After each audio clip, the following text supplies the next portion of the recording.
Hey, you. Yes, you. Curled up somewhere warm right now. Maybe with one earbud in, maybe with the lights already low, and you can finally let the day go. Welcome back. I am so glad you are here tonight. And if this is your first time, if someone sent you a link or the algorithm nudged you in this direction at exactly the right moment, well, hello. Pull up a blanket. You are in the right place. Tonight I want to tell you a story. Not a battle story, not a story about empires crashing into each other or treaties being signed in marble halls. Tonight is a quieter story than that. Tonight I want to tell you about a girl, a 17-year-old girl who packed a small bag and a harpsichord and climbed onto a ship and sailed across a storm-tossed sea to marry a king she had never met, never spoken to, never even seen in person. A girl who left her mother and her brothers and her language and her home and everything she had ever known, and she did it with the almost unbearable understanding that she would probably never go back. Her name was Charlotte, Princess Sophia Charlotte of Mecklenburg-Strelitz, and the king was George III of England, and this is the story of how she got to him and what happened when she did. Before we step into this one together, I just want to take a quick moment. If this kind of storytelling brings something warm to your evenings, a little peace, a little wonder, a little quiet, huh? I did not know that. Please take a moment to subscribe to this channel and hit that like button.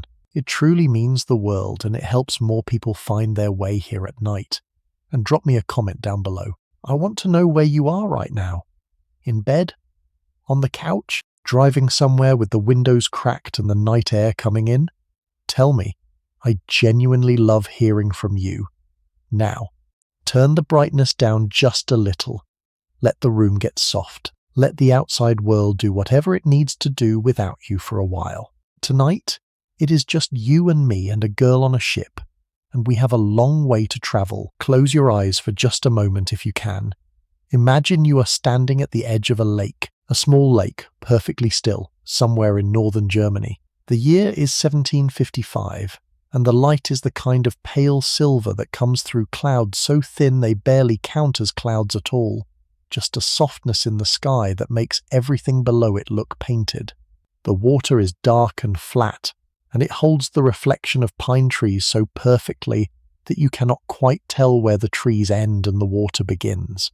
The air smells of wet earth and pine resin and something faintly sweet, like wild clover growing somewhere just out of sight, and the only sound in the whole world is a bird calling from somewhere deep in the forest, and if you listen very carefully, the distant, hesitant notes of a harpsichord drifting through an open window from a house across the water. That house belongs to the Duke of Mecklenburg-Strelitz, and the girl playing the harpsichord is 11 years old. Her name is Charlotte, and she has absolutely no idea what is coming for her. Let us start there. Let us start with the place she came from, because you cannot understand what it meant for her to leave if you do not first understand what she was leaving behind. Mecklenburg-Strelitz. Say it slowly. Mecklenburg-Strelitz. It sounds the way it feels, heavy and German, and a little bit formal, like a word that expects you to stand up straight when you say it. It was a duchy, a small territory in what we would now call the very north of Germany, tucked between the Baltic Sea and the great flat plains that stretch south toward Berlin. And when I say small, I mean genuinely small. Not small the way France was small compared to the Holy Roman Empire. Small the way a pond is small compared to the ocean. In the grand constellation of European power in the mid-18th century, Mecklenburg-Strelitz was barely a flickering candle. It had no great army. It had no sprawling trade network. It had no famous painters or poets or composers writing odes to its glory.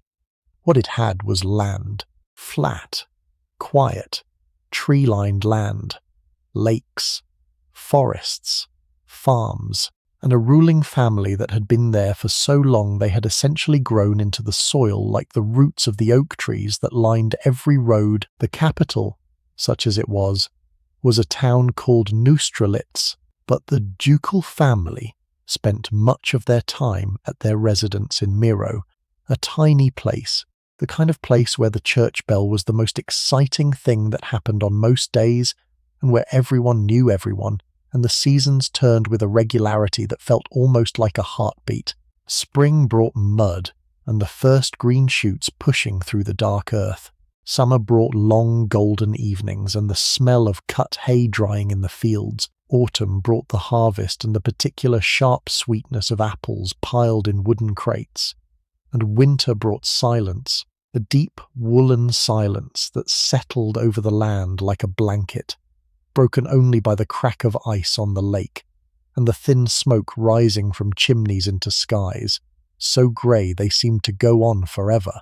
The people of Mecklenburg were farmers and fishermen and craftsmen and merchants, people who worked the land and the water with a steadiness that had been passed from parent to child for generations beyond counting. They were Lutheran mostly, quiet in their faith the way Northern Europeans tend to be quiet in their faith, not given to dramatic displays of devotion, but faithful in attendance and serious in prayer, and possessed of a moral framework that was as solid and as undecorated as the churches they prayed in. They were not rich. Neither were they desperately poor. They occupied that vast middle ground of European rural life where comfort was defined not by luxury but by sufficiency, where having enough was the aspiration, and having more than enough was viewed with a suspicion that bordered on disapproval. The duchy's court reflected this modesty. The ducal household was not the glittering, extravagant machine of Versailles or Vienna, where hundreds of courtiers jockeyed for position, and the cost of a single ball could have fed a village for a year. It was a household. A large one, yes, with servants and advisers and the various functionaries that any governing family requires, but a household nonetheless, governed by practical considerations and limited by a budget that did not permit excess. The furniture was sturdy rather than ornate. The meals were generous rather than elaborate. The entertainments were modest. A musical evening, a reading from a book of history, a walk in the gardens, pleasures that cost more in time and attention than in money, and that were, for that reason, all the more valued. It was the kind of place where the same families had been living for generations, where the names on the gravestones in the churchyard were the same names you heard in the market square, and the same names that appeared in the ledgers at the town hall. A continuity of presence that gave the whole duchy a feeling of permanence, of rootedness, of belonging to a specific patch of earth that belonged in turn to you. People knew each other, not in the superficial way that city people know each other, by name and occupation and general reputation, but in the deep ancestral way that comes from having shared the same soil and the same weather and the same festivals and the same funerals for longer than anyone can remember. The baker knew the blacksmith's grandmother. The pastor knew the miller's uncle. Everyone knew everyone else's business and everyone pretended not to, which is the social contract of small places everywhere. Charlotte was born here on the 19th of May, 1744. The youngest daughter, not the heir, not the important one, just the youngest girl in a family that by the standards of European royalty was remarkably unremarkable. Her father was Duke Charles Louis Frederick of Mecklenburg-Strelitz, a man who seems to have been kind enough and steady enough, but who left very little mark on history. The way a stone dropped into deep water barely ripples the surface. He died when Charlotte was 8 years old in 1752, and after that the household was run by Charlotte's mother, Princess Elizabeth Albertine of Saxe-Hildburghausen, a woman whose name alone takes longer to say than most people's entire introduction, and who by all accounts was sharp and practical, and determined that her children would be educated properly, even if their duchy was too small for anyone important to notice. Not in the way that princesses in larger courts were educated, with platoons of tutors and dancing masters and portrait painters recording every milestone. Charlotte's education was quieter than that. More earnest. She learned French, because everyone who was anyone in 18th century Europe spoke French the way everyone who is anyone in the 21st century checks their email automatically, without thinking, as a basic condition of participation in the world. She learned German, of course, which was the language of her home and her heart, the language her mother used when she was tired, and the language the servants spoke in the kitchen wind seemed to carry across the flat Mecklenburg plains. She learned some Italian, because music was Italian, and Charlotte loved music the way some people love breathing, not as an activity, but as a condition of being alive. She played the harpsichord. This is important. Remember this. She played the harpsichord with a dedication and a feeling that went beyond what was expected of a minor German princess filling her afternoons. She played in the mornings when the house was quiet, and the light came in long, pale shafts through the window glass. She played in the evenings when the candles were lit, and the shadows grew tall on the walls. She played when she was happy and was sad, and she played most of all when she was thinking, working through whatever was happening in that quick, curious mind of hers by letting her fingers find the notes, and the notes find each other, and the music find its way into the silence of the room like water filling a glass. She also read, widely, hungrily, in the way that people read, when they live somewhere small and quiet, and the books on the shelf are the only door to a larger world. She read natural history. She read botany. She read philosophy. Years later, when she was Queen of England and had access to every library and every scholar and every garden in the realm, people would remark on how much she already knew, how her mind had been furnished before she ever left Mecklenburg, and they would wonder how that had happened in such a small place. But that is the thing about small places. They are only small on the outside. On the inside, if you have books and music and a window to look out of and a mind that refuses to sit still, they can be as vast as anything. Imagine her then. Imagine Charlotte at 15, at 16, slim and sharp-eyed, and not particularly beautiful, not by the porcelain-skinned, rosebud-lipped standards that the courts of Europe considered beautiful. The portraits of her are honest in a way that royal portraits rarely were. Her nose was a little wide, her mouth was a little large, her complexion was darker than was fashionable, but her eyes were bright, and there was something in them, a warmth and an alertness, that was hard to look away from. She looked, if anything, like someone who was paying attention, like someone who, if you told her something interesting, would lean forward just slightly and ask you to tell her more.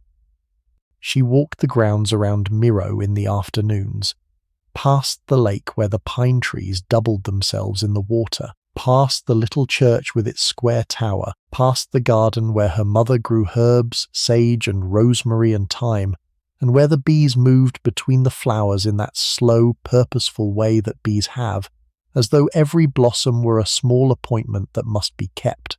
She walked and she thought, and she breathed the cold air that came off the lake in the mornings, air that smelled of water and stone, and the particular green freshness of moss growing on things that have been still for a very long time. Charlotte had brothers, Adolf Friedrich, who would become duke after their father's death, a serious young man with the weight of a duchy already settling on his shoulders before he was ready for it, and Karl, who was quieter, more bookish, the kind of brother who would lend you a volume of Voltaire and then ask you what you thought of it at dinner and genuinely want to know the answer. They were a close family, not in the demonstrative, embracing, shouting way that some families are close, but in the steady, daily way of people who have shared a house and a table and a set of winters for long enough that the closeness is simply there, like the walls themselves, unremarkable because it is everywhere.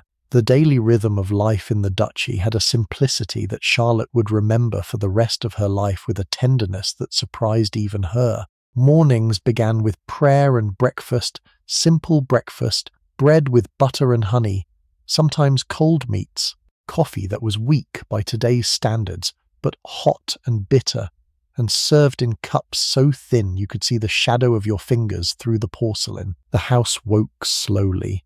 The servants moved through the corridors with the particular quiet efficiency of people who have been doing the same tasks in the same order for years. The fire was stoked. The curtains were drawn. The day began. Charlotte spent her mornings at lessons, French grammar, history, geography, the natural sciences, which in the 1750s meant a wonderful and slightly chaotic blend of genuine observation and inherited mythology, where the migration patterns of birds might be discussed alongside the medical properties of ground unicorn horn, which was in fact narwhal tusk. And nobody saw any contradiction in the combination. She studied maps. She studied the genealogies of European royal families, those elaborate family trees that branched and merged and doubled back on themselves in ways that would make a modern geneticist wince. She learned that she was, through the intricate web of dynastic marriage, distantly related to nearly every crowned head in Europe, which was both a point of pride and, when you thought about it carefully, a little bit unsettling. Afternoons were freer. Charlotte could walk. She could read. She could practice her harpsichord without interruption, playing the same passage over and over until her fingers knew it well enough to play it in the dark, which she sometimes did, closing her eyes and letting the music find its own way through the room while the afternoon light moved across the floor in long golden bars. She could visit the kitchen, where the cook, a woman whose name has not survived, but whose presence in Charlotte's memory clearly did, produced meals that were hearty and practical and flavoured with the herbs from the garden, roasted meats and root vegetables and thick soups that steamed in the winter air, and stews that bubbled on the stove in heavy iron pots that had been in the household longer than anyone could remember. In the evenings the family gathered. The house at Mirow was not large enough for the family members to disappear into separate wings, the way they might have in a grander palace. Here, everyone was close. The sitting room was warm with candlelight and the smell of beeswax and the faint, comforting scent of wood smoke that seeped through from the fireplace in the next room. Charlotte's mother would sew or read. The brothers would talk or play cards. Charlotte would play the harpsichord, and the music would fill the small room and drift through the open doors into the hallway and up the stairs and into the bedrooms above, so that the whole house was held inside the sound, cradled by it, the way a boat is cradled by water. Outside, the world was vast and dark and cold. The Mecklenburg winters could be brutal. The wind came off the Baltic with a sharpness that cut through wool and leather and lodged itself in the bones.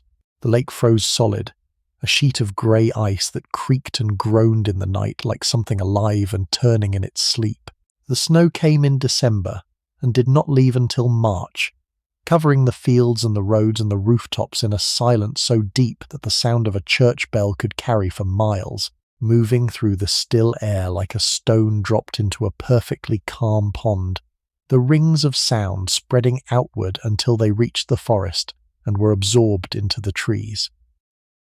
But the cold was not miserable, not the way we think of cold now, as an inconvenience to be avoided, a problem to be solved with central heating and insulated windows. The cold in Mecklenburg was a fact of life, and the people who lived there had been accommodating it for so long that their entire way of being was shaped around it. Houses were built with thick walls and small windows to keep the heat in. Stoves were massive, tiled ceramic structures that radiated warmth for hours after the fire had died. Beds were piled with eiderdowns and woolen blankets so heavy that climbing into them felt like being gently buried. And the food changed with the season, moving from the lighter fare of summer, fresh vegetables and fruits and salads dressed with vinegar, to the heavier, richer dishes of winter, preserved meats and cabbage and dumplings and thick gravy, and the particular dense, dark bread that Germans make,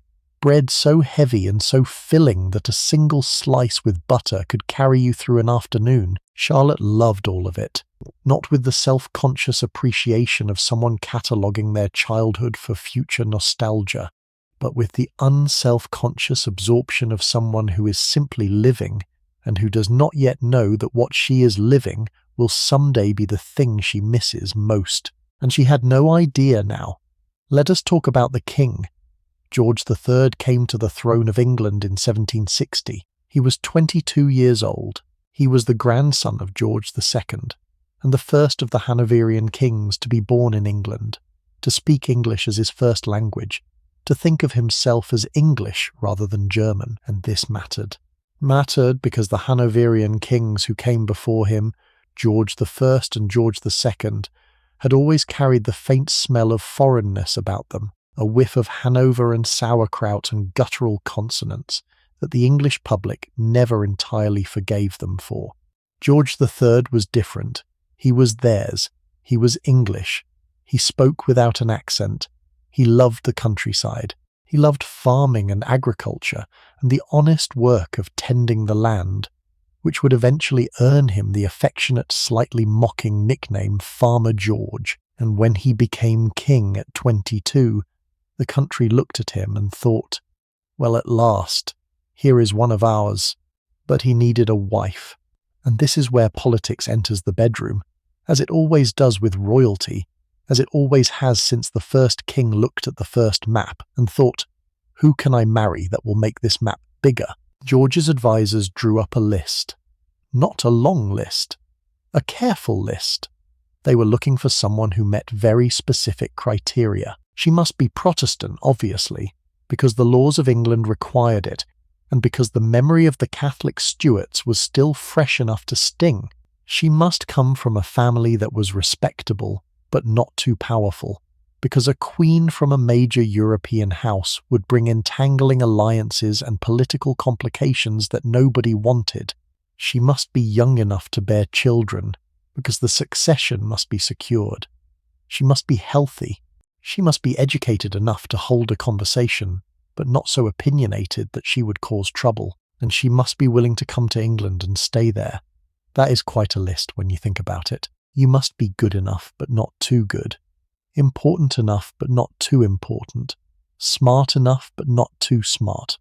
It is the kind of list that sounds less like a search for a life partner, and more a very specific piece of furniture that will fit a very specific space without drawing too much attention to itself. Charlotte's name appeared on this list because the Duchy of Mecklenburg-Strelitz was perfectly, almost comically, insignificant. Marrying her would not entangle Britain in any continental alliance. It would not anger France or Austria or Prussia. It would not complicate any treaty or upset any balance of power. Charlotte was, in the cold language of diplomacy, a safe choice, a sensible choice. A choice that would cause no trouble.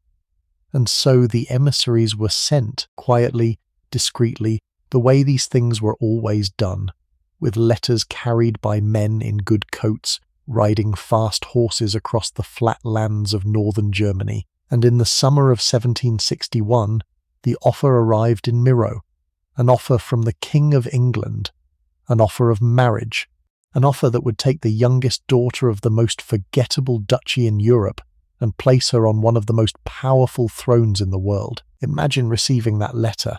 You are 17.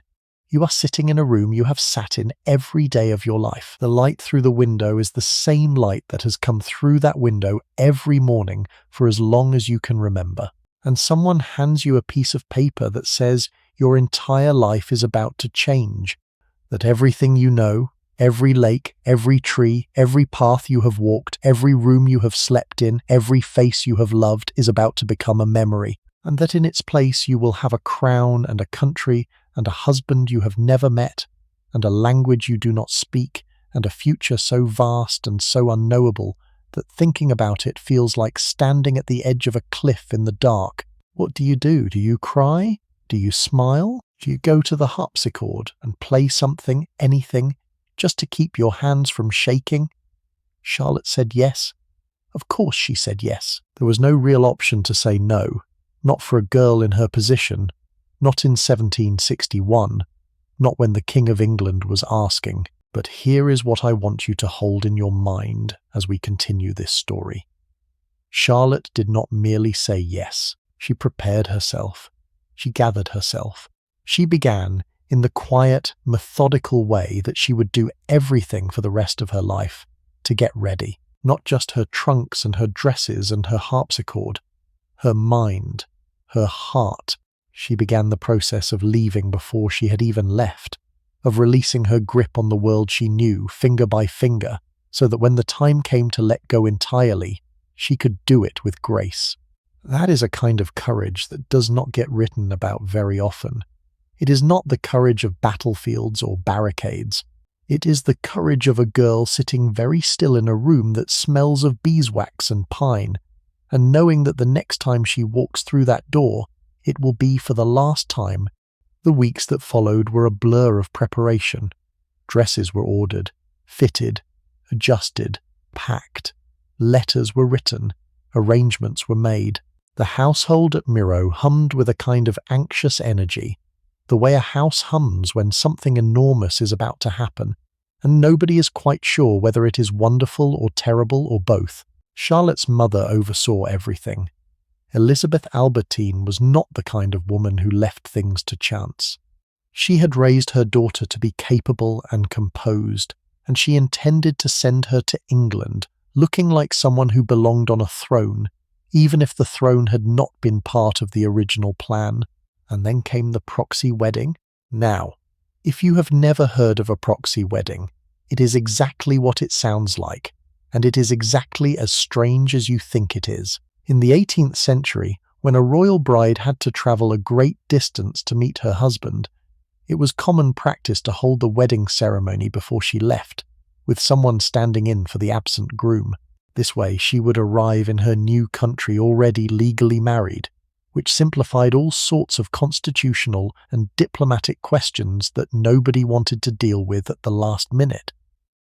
Let me take you inside that ceremony, because it deserves more than a passing mention. It was one of the strangest and one of the most moving events in Charlotte's life, and it happened so quickly and so quietly that it is easy to rush past it on the way to the more dramatic parts of the story. But I think we should slow down here. I think we should stand in that chapel and breathe the air and watch it happen. Charlotte's proxy wedding took place on the 17th of August 1761 in the chapel at Mirow. It was late summer, and the light that came through the small windows was the warm amber light of a season that is beginning to turn, the light that August gives when it knows September is coming and is trying to be generous while it still can. The room was small by the standards of royal ceremonies. Stone walls, candles in iron holders, the smell of old wood and cold stone, and the particular mustiness that churches develop when they have been breathing the same air for centuries. Charlotte's brother Adolf Friedrich IV stood in for King George. He wore his best coat and his best wig, and he said the words on behalf of a man he had never met, in a ceremony that was both perfectly legal and profoundly surreal. Charlotte stood in her wedding dress, which was white and silver and far more elaborate than anything she had worn before, and she spoke her vows to a room full of people she had known her entire life, in a church she had attended since she was a child, and she married a man who was not there. Think about that for a moment. Your wedding day, and the groom is your brother. The flowers are real, and the candle's vows ring is real. But the husband is 1,000 miles away, sitting in a palace in London, probably eating breakfast. There is something so deeply, almost absurdly human about this. The marriage is a fact. The paperwork is signed. The legal reality is complete, but the human reality, the part where two people look at each other and decide that they are willing to share a life, that part has not happened yet. The part is still waiting, somewhere across the North Sea, in a room that Charlotte has never seen, with a man whose face she knows only from a miniature portrait no bigger than her palm. The minister spoke the words, the old words, the words that had been spoken in that chapel and in chapels like it for centuries, words about love and duty, and the covenant between two people who are choosing to make their separate lives into one shared life. Except that one of the people was not there, and the covenant was being entered into on faith, on a trust so absolute and so blind that it makes the stomach turn to think about it. Charlotte said "I do" to a man she had never met. She promised to love and honor and obey a voice she had never heard. She entered into the most binding agreement that human society has ever devised with a person who existed, for her only as a name on a document and a tiny face in a miniature painting no larger than a playing card. The ring was placed on her finger, a gold band simple and heavy, warm from having been held in someone's hand. Charlotte felt its weight. She would feel it for the rest of her life.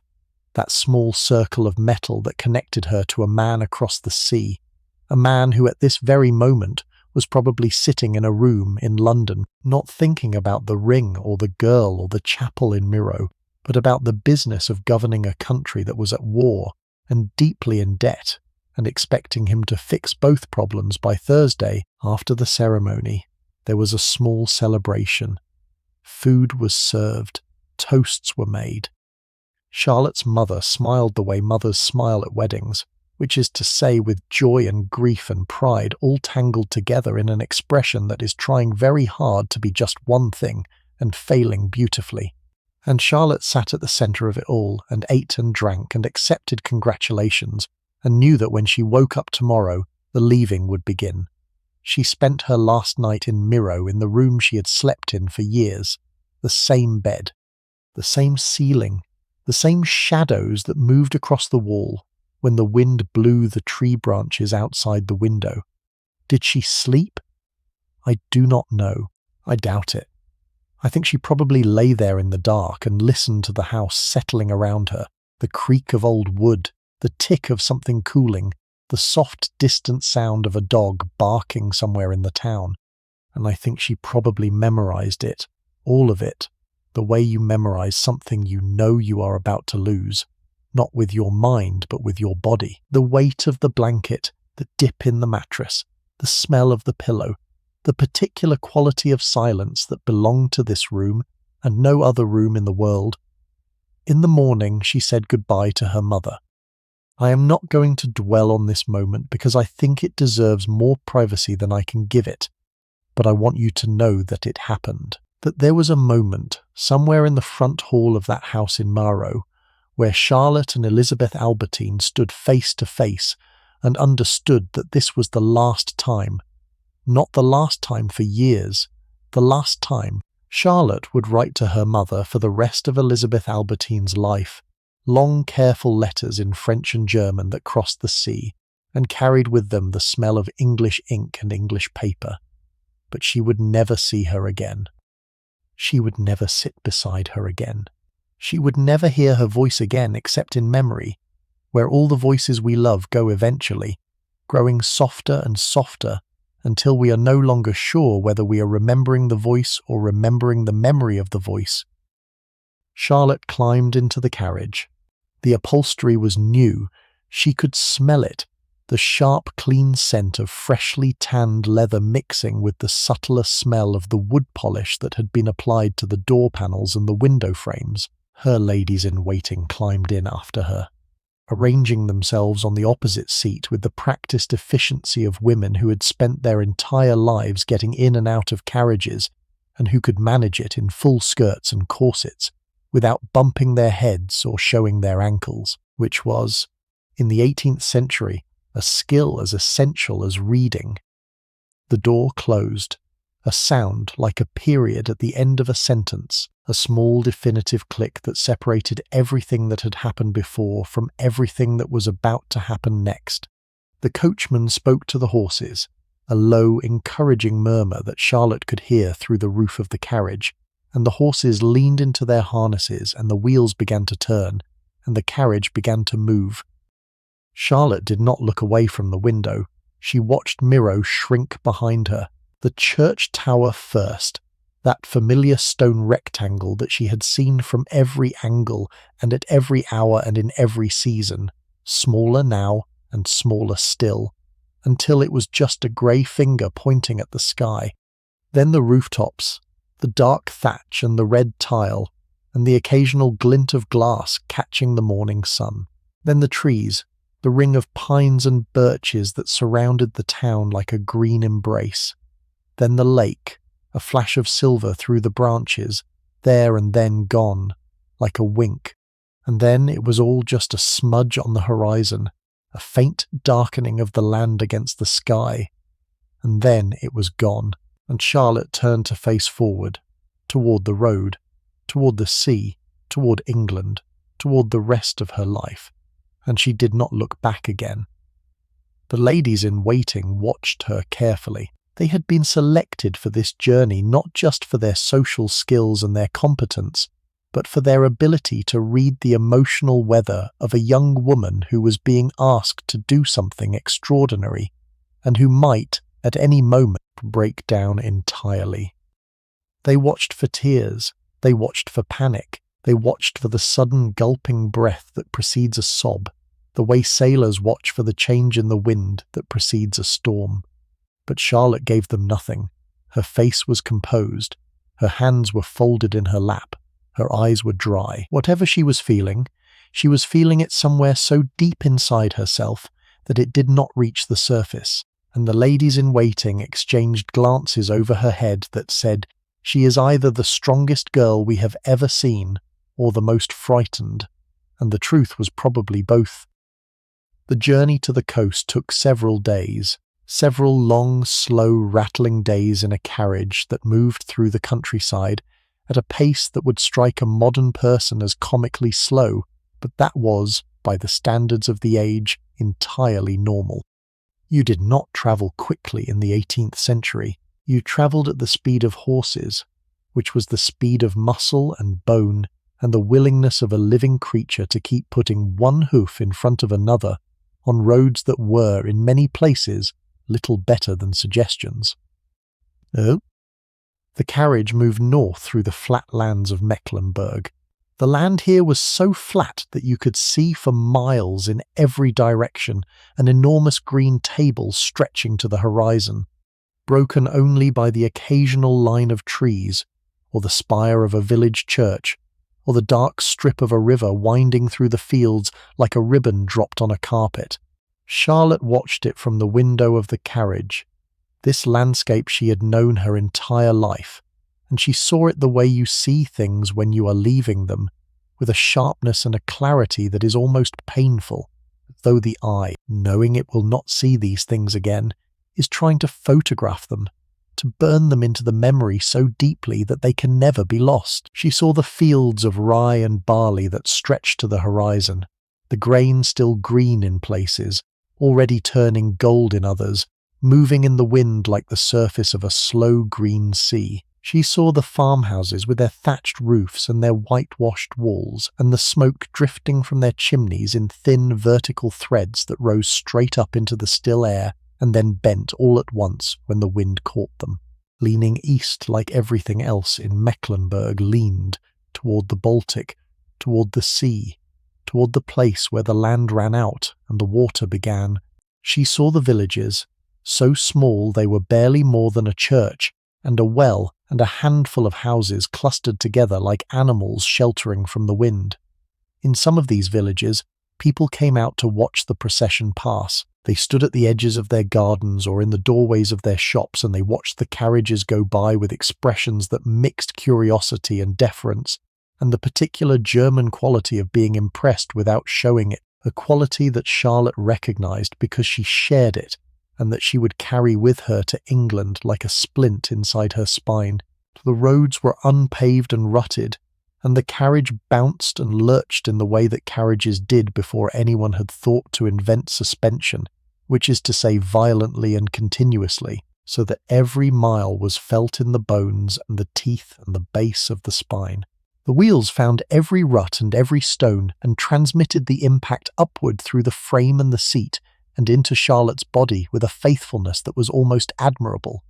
Her teeth chattered, her kidneys ached.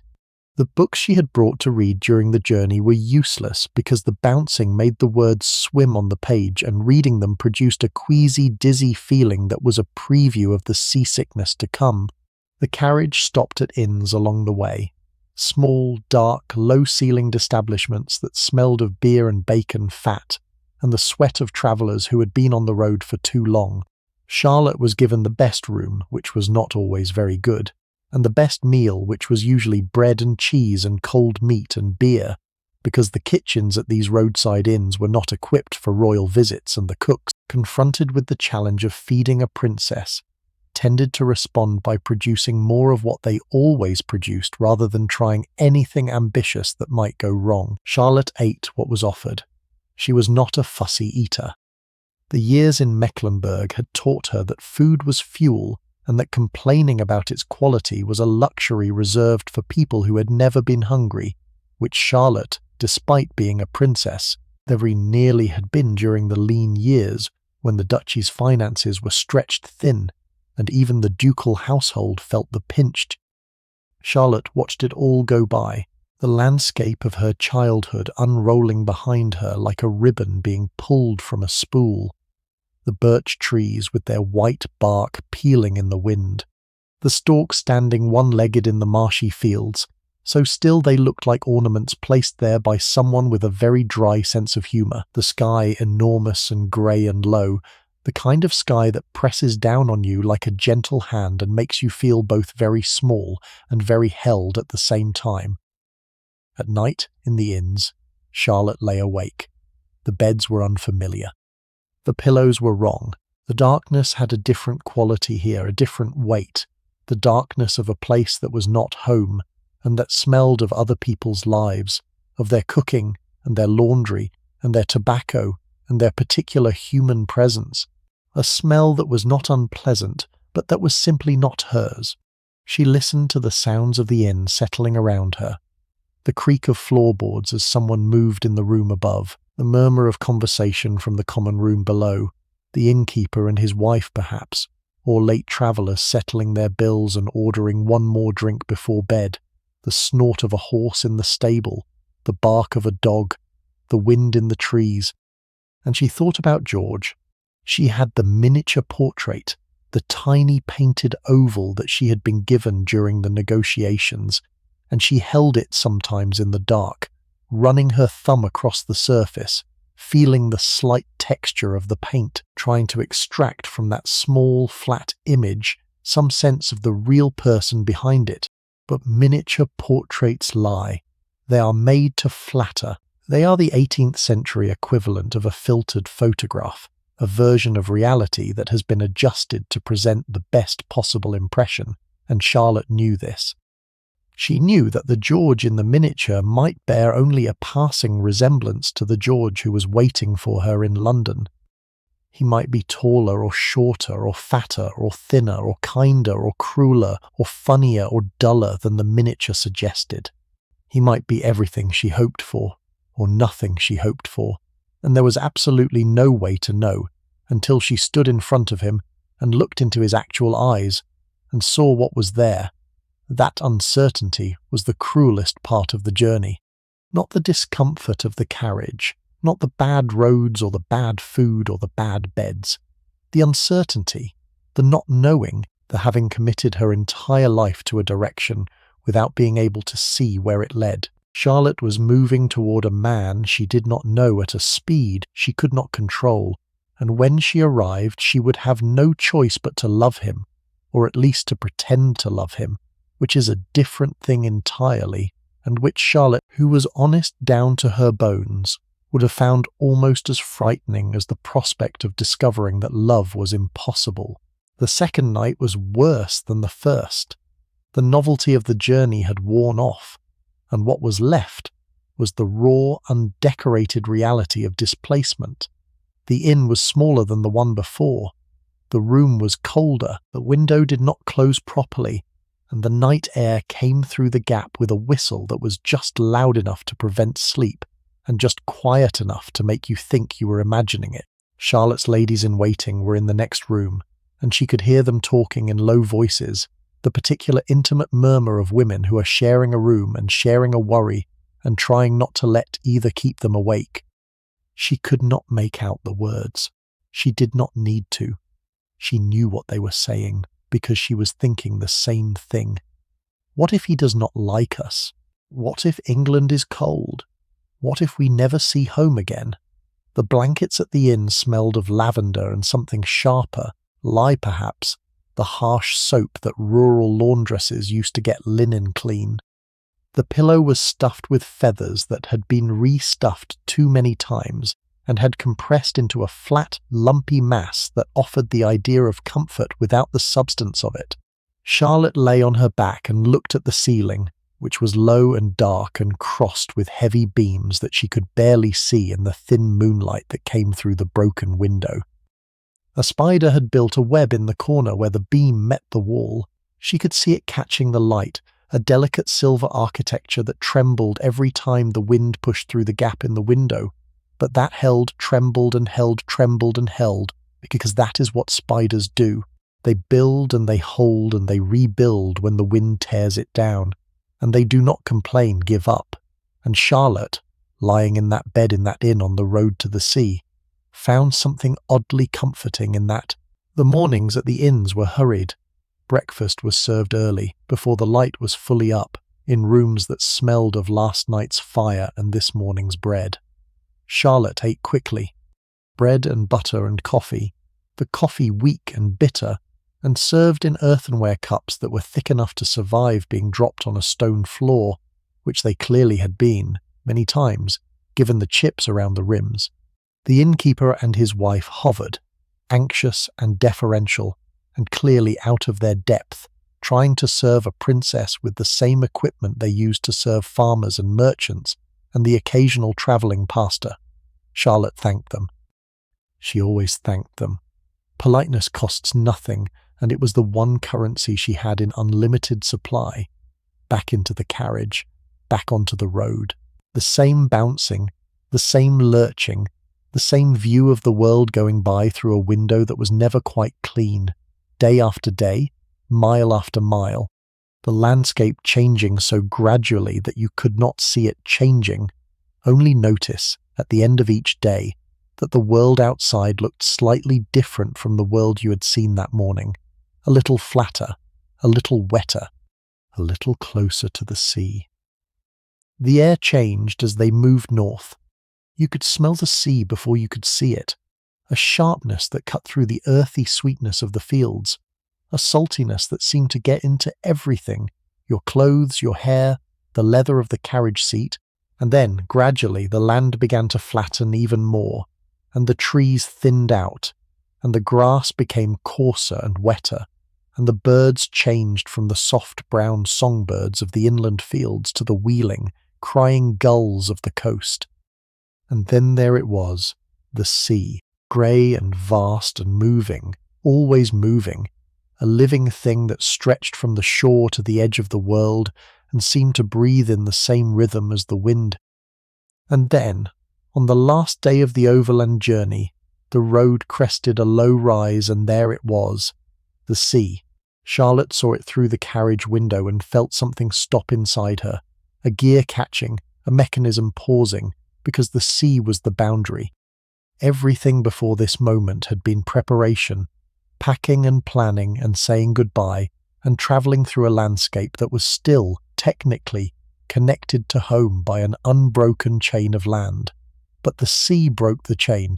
The sea was a gap, a void, a space that could not be crossed on foot or horseback or by carriage, that required surrendering yourself to a wooden vessel and trusting it to carry you across a substance that was not solid and not safe, and that had been swallowing ships and the people inside them since the first human being lashed two logs together and pushed off from the shore. They arrived at the port. Some accounts say Cuxhaven, near the mouth of the Elbe. Others say Stade. The exact location matters less than the feeling of it. Charlotte stepped out of the carriage for the last time on German soil. Her legs were stiff from days of sitting. Her back ached. Her dress, which had been pressed and perfect when she left Mirow, was creased and dusty and bore the marks of every inn and every road and every uncomfortable night between here and home. She stood on the dock and stretched, subtly, in the way that well-bred women stretch, without extending their arms above their heads or doing anything that might be mistaken for enthusiasm, and she looked at the fleet of ships that had been assembled to carry her to England. The dock was a universe of activity.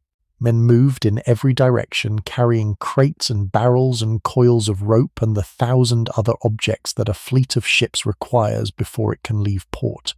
The air was thick with the sounds of labour, the thud of cargo being lowered into holds, the scrape of barrels being rolled across planks, the shouts of foremen directing the work in voices that had been trained by years of competing with the wind and the waves and the general stubbornness of inanimate objects that do not want to be moved. Gulls wheeled overhead, their cries sharp and plaintive, and somehow both lonely and aggressive, the sound of creatures that had learned to live between two worlds, the air and the water, and that belonged entirely to neither. Charlotte could see the ships clearly now. They were beautiful in the way that functional things are beautiful, not designed to be admired, but to work, their forms shaped by centuries of trial and error and disaster into the most efficient arrangement of wood and canvas and rope that human beings had yet devised for the purpose of moving across water. The hulls were dark, tarred and weathered to a deep brown black that glistened where the water lapped against them.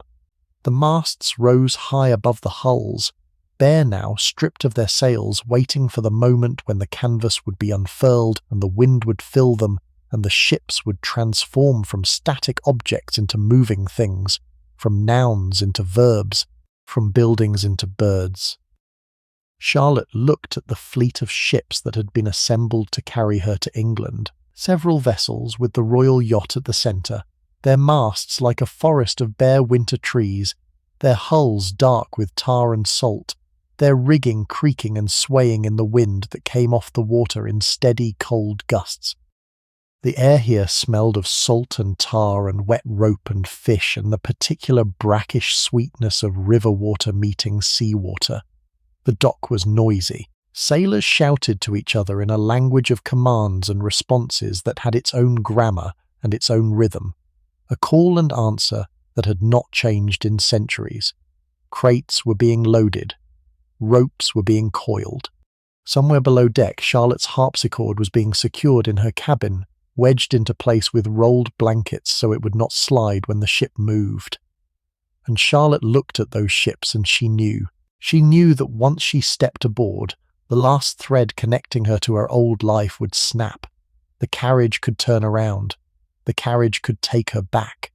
But the ship, once it sailed, was a one-way door. You stepped through it and the sea closed behind you, and the land you loved became a line on the horizon, and then a memory, and then a story you told yourself at night when you could not sleep. She stepped aboard, one foot on the gangplank, which flexed slightly under her weight, and then the other, and then she was on the deck of a ship for the first time in her life. The wood was smooth under her shoes, worn by decades of feet and weather and scrubbing into a surface that was almost silky. The deck tilted slightly with the tide, a gentle rocking that was barely perceptible on its own, but that Charlotte's body registered immediately, a small alarm going off somewhere deep in her inner ear, saying this surface is not stable, that this surface is moving. Be careful. She looked back at the shore, at Germany, at the land that had made her. The dock was busy with people and carts, and the organised chaos of a fleet preparing to sail, but beyond it the countryside stretched away, flat and green and endlessly familiar, and Charlotte looked at it and felt something shift inside her chest, a physical sensation, like a bone resetting or a knot coming undone, the feeling of a connection being severed not suddenly but slowly, fibre by fibre, the way a rope frays when it is being pulled in two directions at once. Someone offered her arm. Someone guided her below deck. The sounds of the port, the shouting and the clanking and the cries of gulls faded as she descended into the interior of the ship, replaced by the quieter, more intimate sounds of wood and water and the creak of the hull adjusting to the weight of its passengers. Then, the royal yacht was not large by the standards of naval vessels, but it was comfortable in the way that royal things are comfortable, which is to say it tried very hard to pretend it was not a boat. The cabin assigned to Charlotte had been fitted out with silk hangings and a narrow bed with clean linens and a writing desk secured to the wall and a small window through which she could see the water and the sky and nothing else. It smelled of new paint and old wood and the sea, always the sea, that constant salt presence that would be her companion for the next 10 days. Her ladies-in-waiting were given cabins nearby. These were women who had been selected to accompany Charlotte to England, to serve as her household, her companions, her connection to the world she was leaving. Some of them had been with her for years. Others had been appointed specifically for this journey. All of them were, to varying degrees, seasick within hours of departure, because the North Sea does not care that you're about to become a queen, and it certainly does not care that you packed your nicest dress. The fleet sailed on a day in late August. Charlotte stood on the deck as the ship moved away from the dock, as the distance between the hull and the shore widened from a gap you could step across to jump to a gap that was beyond jumping, and then beyond swimming, and then beyond anything except looking.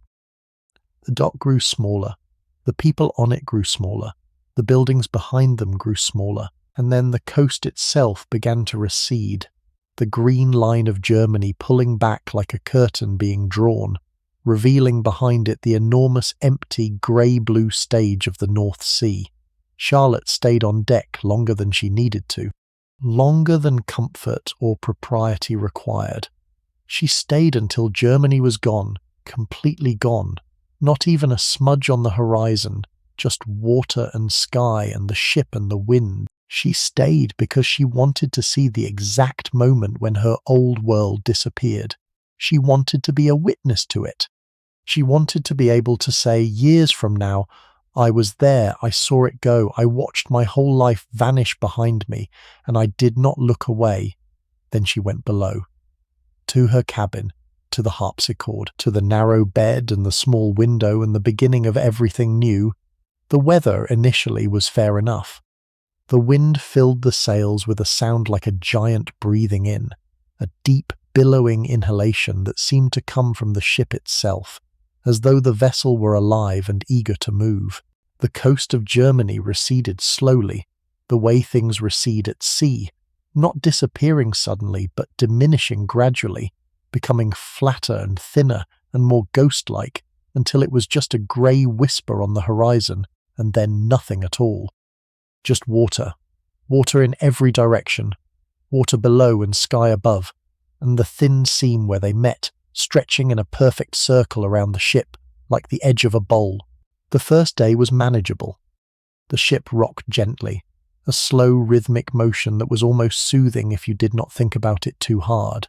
A cradle motion, back and forth, the kind of motion that your body recognizes from somewhere deep in its memory, from before you were born, from the first dark, warm place where you floated and were held. Charlotte explored her cabin. She sat at her harpsichord and played a few notes and listened to them disappear into the creaking of the hull. She wrote a letter to her mother, though she knew it would not be posted until they reached England. She ate a small meal of bread and cold meat and wine, which was what was available, because cooking on a ship in the 18th century was a matter of whatever the galley could manage without setting the whole vessel on fire. The galley. Let me tell you about the galley, because the food on an 18th century ship tells you everything you need to know about the priorities of the age. The galley was a small, dark, low-ceilinged space deep in the ship's belly, and it operated on a single principle: nothing fresh lasts. Bread was baked in advance and carried as hard biscuit, a substance so dense and so dry that it had to be soaked in water or broth before it could be eaten without cracking a tooth. It was often infested with weevils, tiny beetles that burrowed into the flour during storage, and the standard practice was to tap the biscuit against the table to knock the weevils out before eating, or simply to eat in the dark so you could not see them.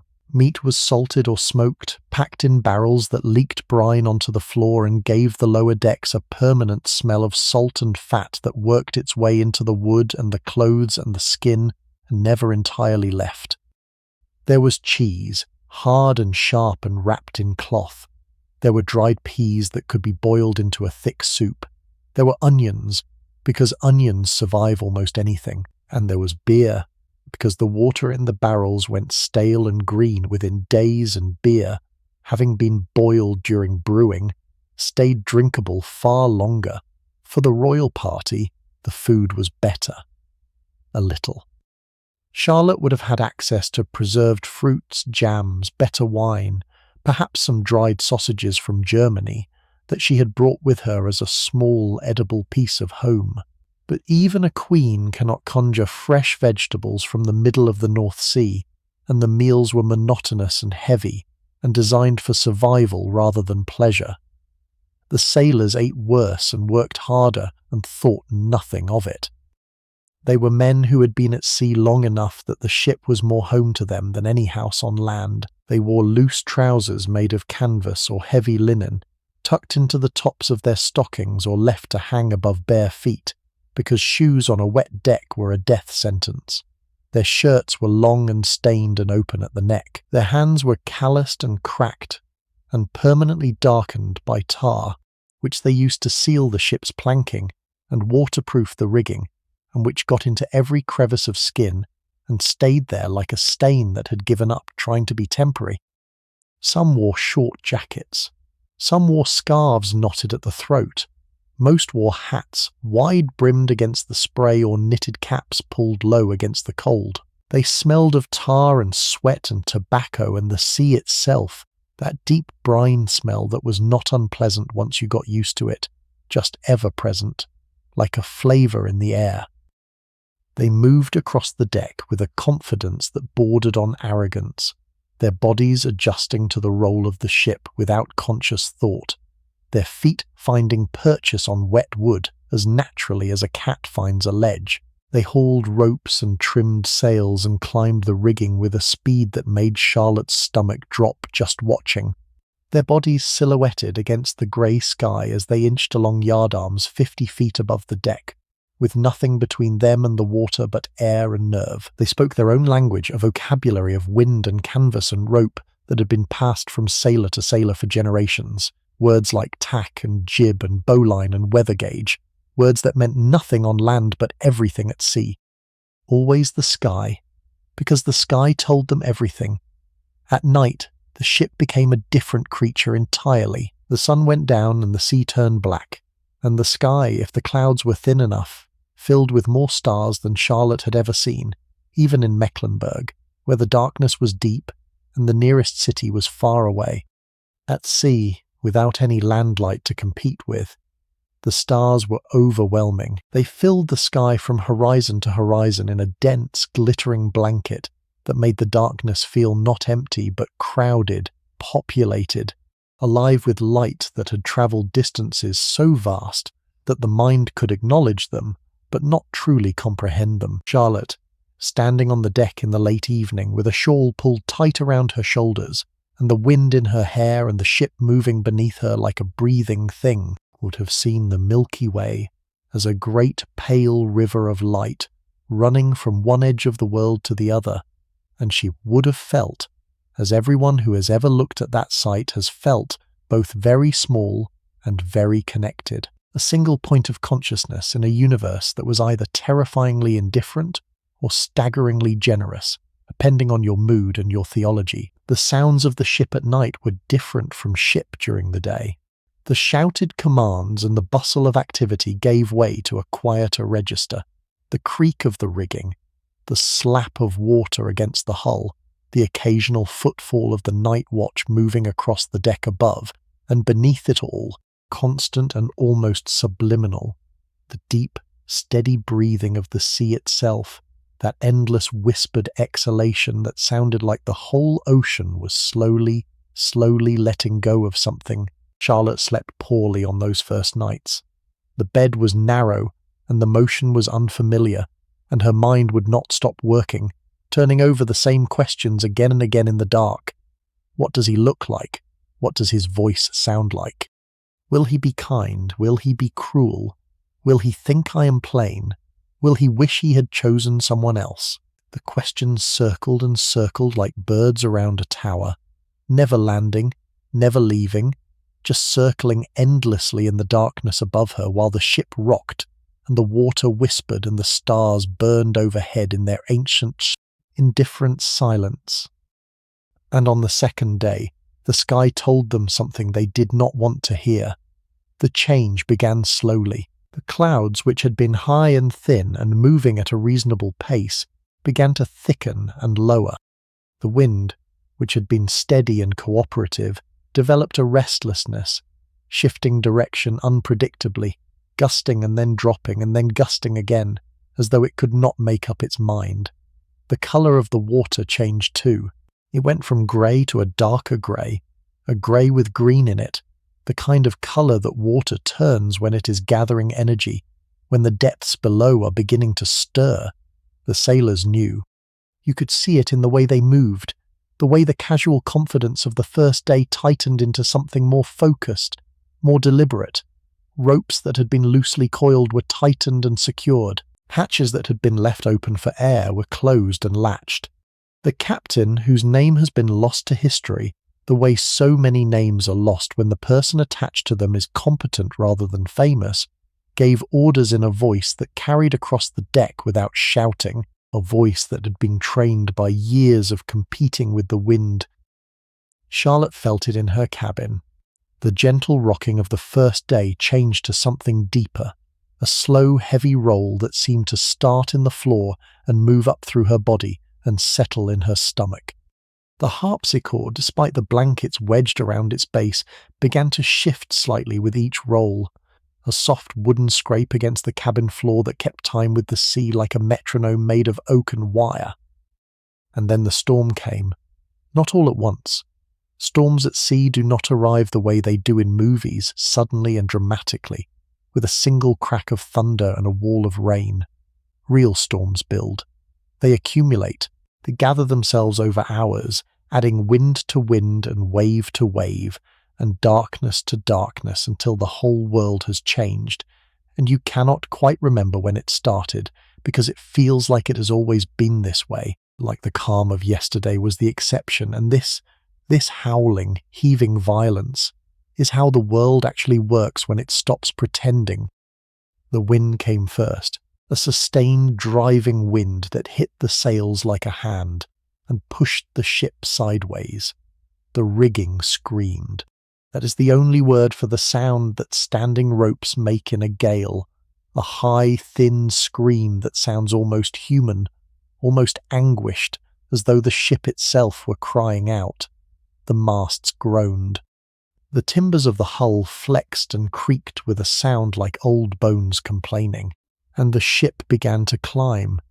When you are in a storm at sea, the waves become landscape. They are not flat. They are not something you ride over.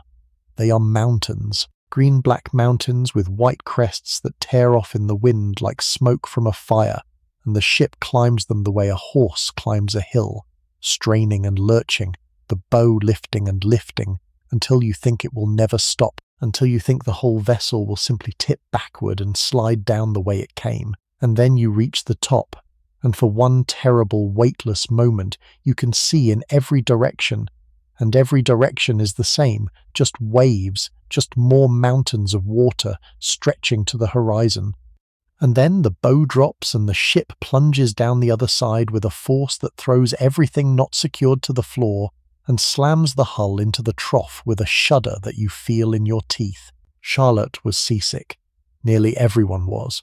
The ladies in waiting had retreated to their cabins and were lying in their narrow beds, clutching the edges of their mattresses and praying to whatever saints they considered most likely to listen. The ship's surgeon moved between them, offering what comfort he could, which was very little. Seasickness in the 18th century was treated with the same remedies that treated everything else. Rest, broth, perhaps a tincture of something herbal, and a general attitude of, well, you will either get better or you will not. The rain came next. Not gentle rain. Not even heavy rain. This was rain that moved horizontally, driven by the wind with such force that it stung the skin like thrown gravel. It hit the deck and the sails and the rigging, and turned everything into a streaming, blurred, chaotic mass of water and noise. The sailors worked through it because they had no choice, hauling in sails to reduce the wind's grip on the masts, tying down anything that could come loose, working the pumps to clear the water that poured through every seam and crack in the deck.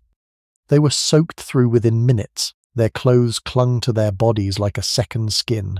Their hands, slippery with rain and sea spray, gripped ropes that had become as taut as iron bars. They kept working. because the alternative to working in a storm at sea is dying sea, and sailors, whatever else you might say about them, have always preferred the first option. Below deck, the world was a cacophony of sound, the crash of waves against the hull, the groan of timbers, the rattle of loose fittings, the slosh of water finding its way into places water should not be. The air was thick and damp and smelled of salt and vomit and wet wool and the sharp, acrid scent of fear, because even the most experienced sailors will tell you that there is a point in a storm when the body decides, independently of the mind, that something has gone very wrong, and it begins producing the particular sweat and the particular alertness that human beings have been producing in the face of mortal danger since long before we had ships to be terrified in. And here is what Charlotte did. She sat down at her harpsichord, and she sang, not loudly, not defiantly, not in the way that heroes in stories do things, with a soundtrack swelling behind them and a wind machine artfully tousling their hair. She played and she sang the way a person does when they are frightened and alone, and the only tool they have against the darkness is a familiar action, a practiced motion of the hands. A melody they have played so many times it lives in their fingers more than their mind.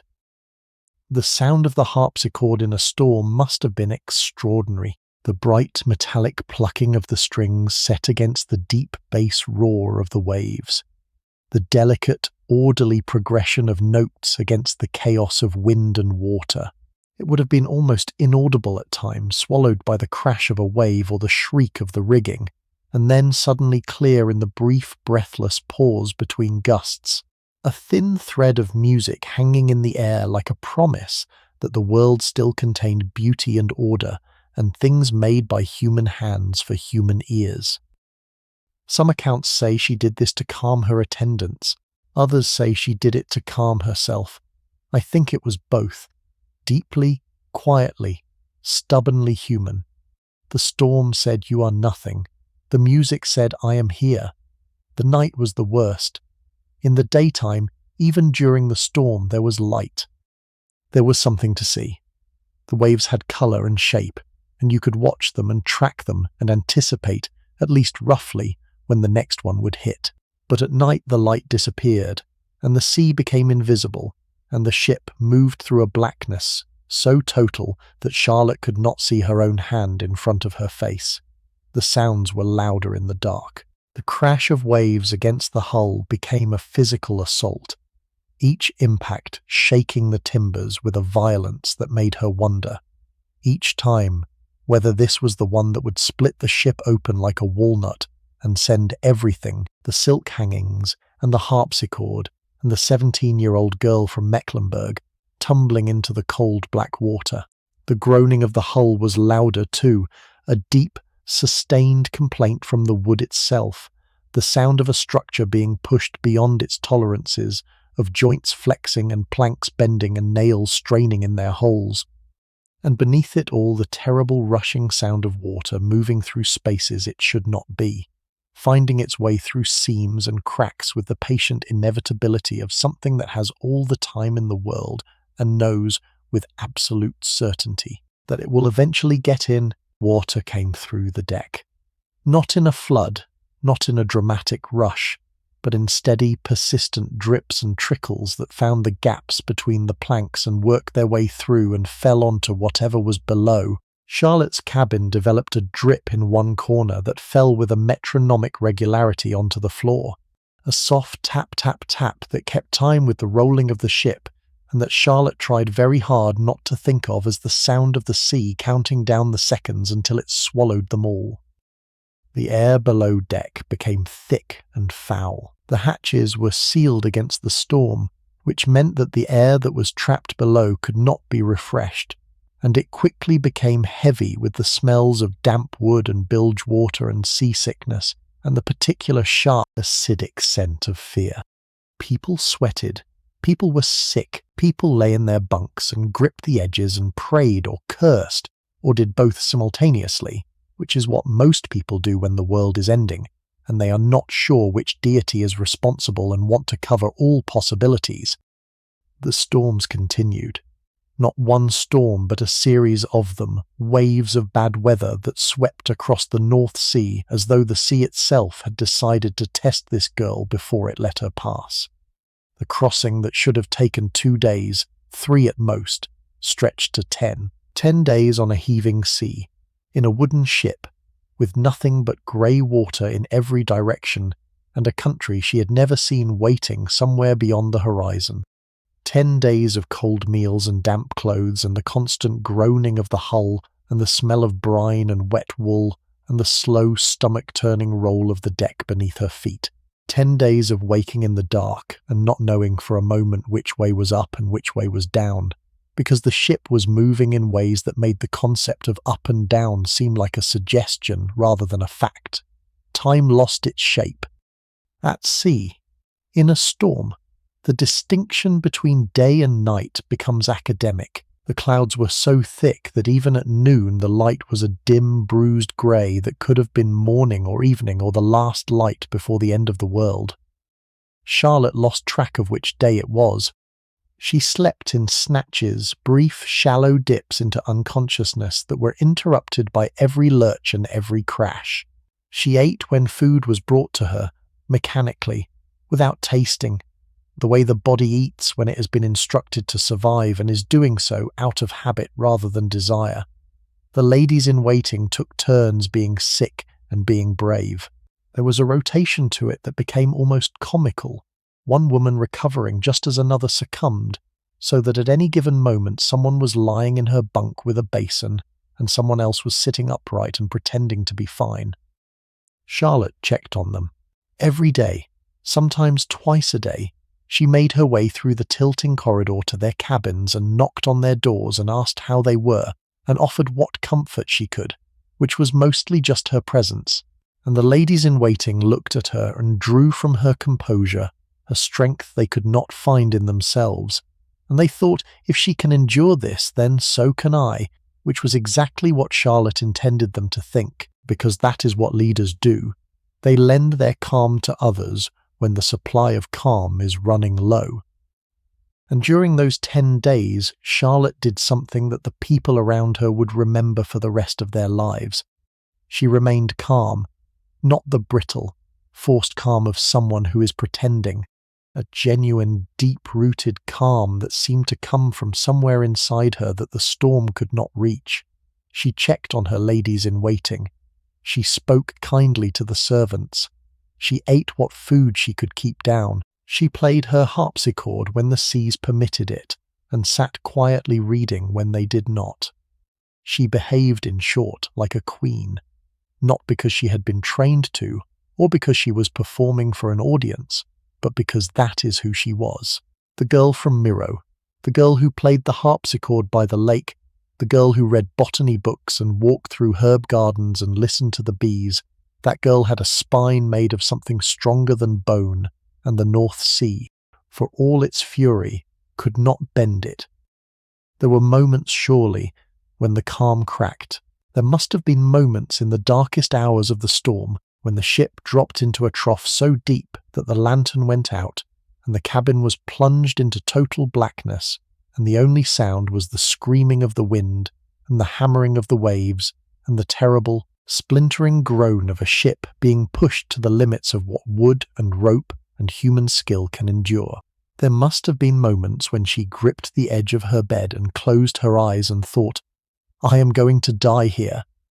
I am going to die in this black water, and no one will ever know what I was thinking in the last moment, and George will never meet me, and my mother will never know how afraid I was. But those moments passed. They always do.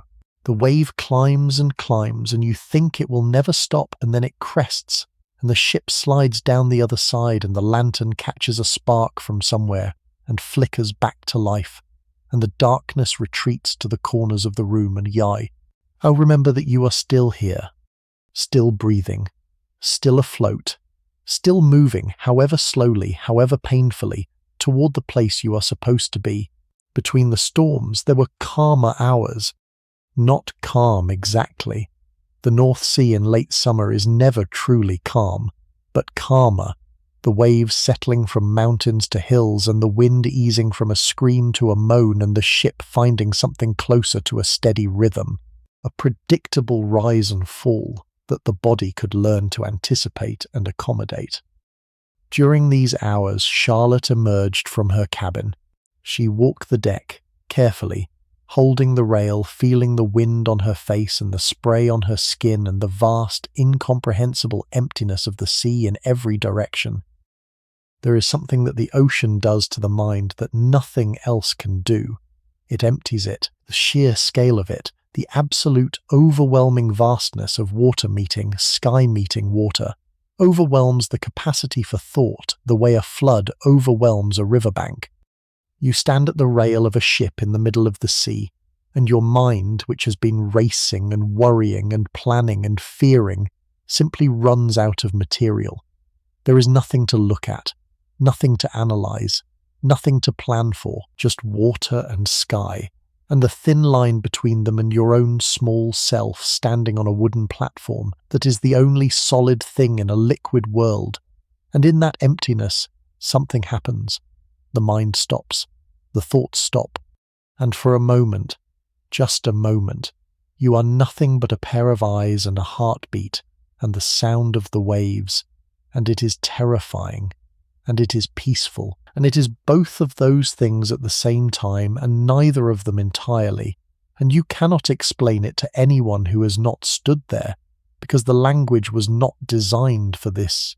Charlotte stood there, a 17-year-old girl at the rail of a ship in the middle of the North Sea, with the wind in her hair and the salt on her lips, and the future somewhere ahead of her beyond the grey horizon. And she breathed, and the sea breathed. And for a moment, just a moment, they were breathing together. The girl and the ocean, two living things caught in the same current, moving in the same direction, neither one sure where they were going, but both of them going there anyway. She watched the sailors during these calmer hours. They were a different species of human being, these men who lived on the water.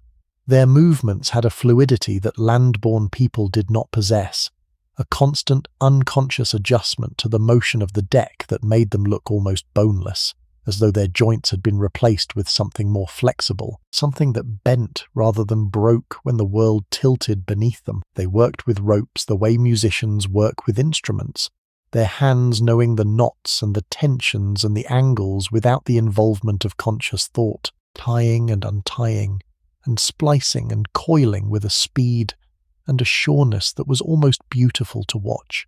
They told stories in the evening, gathered on the foredeck when the weather permitted, passing a bottle between them, and speaking in voices that had been roughened by years of shouting over the wind. Stories about storms they had survived and ships they had known and ports they had visited in parts of the world so distant that they might as well have been on the moon. Charlotte could not hear the words from her position on the quarterdeck, but she could hear the rhythm of the storytelling, the rise and fall of voices that had been shaped by the sea, the way driftwood is shaped by the current, smoothed and curved and made into something that could only have come from this place and this life. She noticed the rituals, the changing of the watch, every 4 hours, marked by the ringing of a bell that divided the day into segments as regular and as sacred as the hours of prayer in a monastery. The measurement of speed, done by throwing a knotted rope over the stern and counting the knots that ran out in a fixed time, a method so elegantly simple that Charlotte, with her mathematical mind, appreciated it instantly. The reading of the compass, that small miracle of magnetism and craft that sat in its housing on the quarterdeck and pointed, always pointed, toward the north, the one fixed thing in a world where everything else was moving. And she noticed the food being prepared. On the calmer days, when the galley could operate without setting the ship on fire, the cook produced meals that were monotonous but sustaining. Salt pork boiled in water until it was soft enough to chew. Dried peas cooked into a thick khaki-coloured porridge that the sailors called peas pudding and ate with a resignation that suggested they had long since stopped expecting food to be a source of pleasure. Ship's biscuit. Always ship's biscuit. the eternal companion of every meal at sea, dry and hard and speckled with the tiny black dots that were either spices or weevils depending on how much light you wanted to shine on the question, and grog, that famous naval beverage, a mixture of rum and water and sometimes lime juice, served in tin cups that clinked against each other when the ship rolled, a sound that became, over time, as much a part of the background noise of life at sea as the creaking of the rigging and the slap of waves against the hull. Charlotte ate what she was given, which was better than what the sailors ate, but not by as much as you might think. Fresh fruit was gone within the first 2 days. The bread that had been brought from Germany had turned stale, and then hard, and then, by the 5th day, had developed a greenish tint that Charlotte chose not to examine too closely. The wine was holding up better, kept cool in bottles stored deep in the hold, and Charlotte allowed herself a glass in the evening, sitting in her cabin while the ship rocked gently, and the last light of the day came through the small window and turned the wine the colour of rubies, the only splash of colour in a world that had been grey for so long that Charlotte was beginning to forget what other colours looked like. And then the wind would change, and the clouds would darken, and the sailors would start their purposeful tightening and securing, and the calm would end, and the sea would remember that it was the sea, and it was nobody's friend, and the whole terrible, magnificent, exhausting cycle would begin again. And then one morning something changed. Charlotte woke and the cabin was different. She could not say immediately what was different about it, only that something had shifted in the quality of the air and sound and motion beneath her. She lay in her narrow bed and listened. The wind was still there, but it was quieter, reduced from a howl to a murmur, the way a child's crying subsides after the worst of the upset has passed, still present, but no longer desperate, no longer dangerous. The ship was still moving, but the motion was gentler, a long, slow roll that her body could follow without clenching, without bracing, the kind of motion that you could, if you were tired enough, almost sleep through. She got up. She washed her face in the small basin that was bolted to the wall of her cabin, the water cold and slightly brackish, but wonderfully, gloriously fresh against her salt-crusted skin. She ran her fingers through her hair and winced at the tangles. She straightened her dress, which had been slept in for so many nights that it had given up pretending to be formal and had settled into the shape of her body like a second skin, and she went up on deck. The storm was over. Not over the way a door closes, cleanly and completely, over the way a fever breaks, gradually, with the patient not quite believing it at first, testing each improvement cautiously, waiting for the next wave of heat to come. The wind eased. The waves, which had been mountains, became hills and then slopes, and then a long rolling swell that was firm but manageable. The sea's way of saying, "I am done with you for now." The clouds thinned, the light changed, and Charlotte, sitting in her cabin with the taste of salt on her lips and a bruise on her shoulder where she had been thrown against the wall during the worst of it, felt the ship settle into a rhythm that her body recognized as safety. She went up on deck. The air was cool and clean and washed of everything. It smelled of nothing but salt and distance, the way air smells when it has crossed 1,000 miles of open water and arrives with no memory of land. The sky was still grey, but it was a lighter grey, a softer grey, the grey of recovery rather than the grey of violence. The sailors were moving about the deck with the careful, methodical energy of people who have survived something and are putting their world back in order. Ropes were being recoiled. Sails were being adjusted. Someone was mopping the deck with a steady, rhythmic swish, swish, swish that was the most comforting sound Charlotte had heard in days. Charlotte went up on deck that morning and stood at the rail and breathed the clean air and felt something in her body begin to unclench, muscle by muscle, vertebra by vertebra, the slow, cautious relaxation of an animal that has been hunted and has finally found shelter. The sea was still grey, The sky was still overcast, but the light was different, brighter, more diffuse, as though the sun were not quite ready to show itself, but was at least willing to admit that it existed.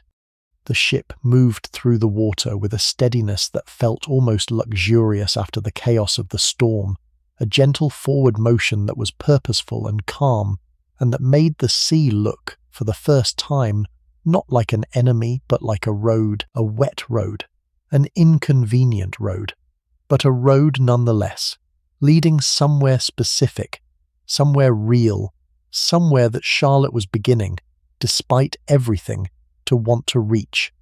She had been at sea for the better part of 10 days. Her body had changed, not visibly, not dramatically, but in subtle ways that she could feel if she paid attention. Her legs were steadier on the moving deck than they had been at the beginning. Her stomach had settled into a wary truce with the motion, no longer actively rebelling, but not entirely at peace either. A diplomatic standoff that could be broken by any sudden wave. Her hands were dry and slightly cracked from the salt air. Her hair, despite her lady's best efforts, had a texture that it had never had before. Coarser, thicker, as though the sea had woven something into it that could not be combed out. She smelled of salt. She smelled of the ship. And then someone called out from the rigging. A voice from above, clear and carrying, the kind of voice that cuts through wind and distance, as cleanly as a knife through cloth. And the word it carried was land. Land. There it was.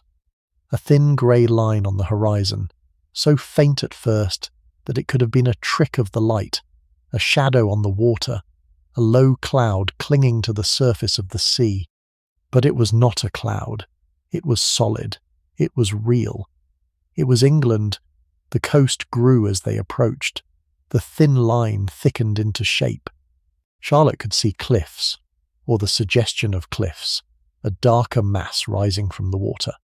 She could see the smudge of green above them, fields and hedgerows and trees visible as texture rather than detail, like the rough brush strokes of a painting seen from too far away to read.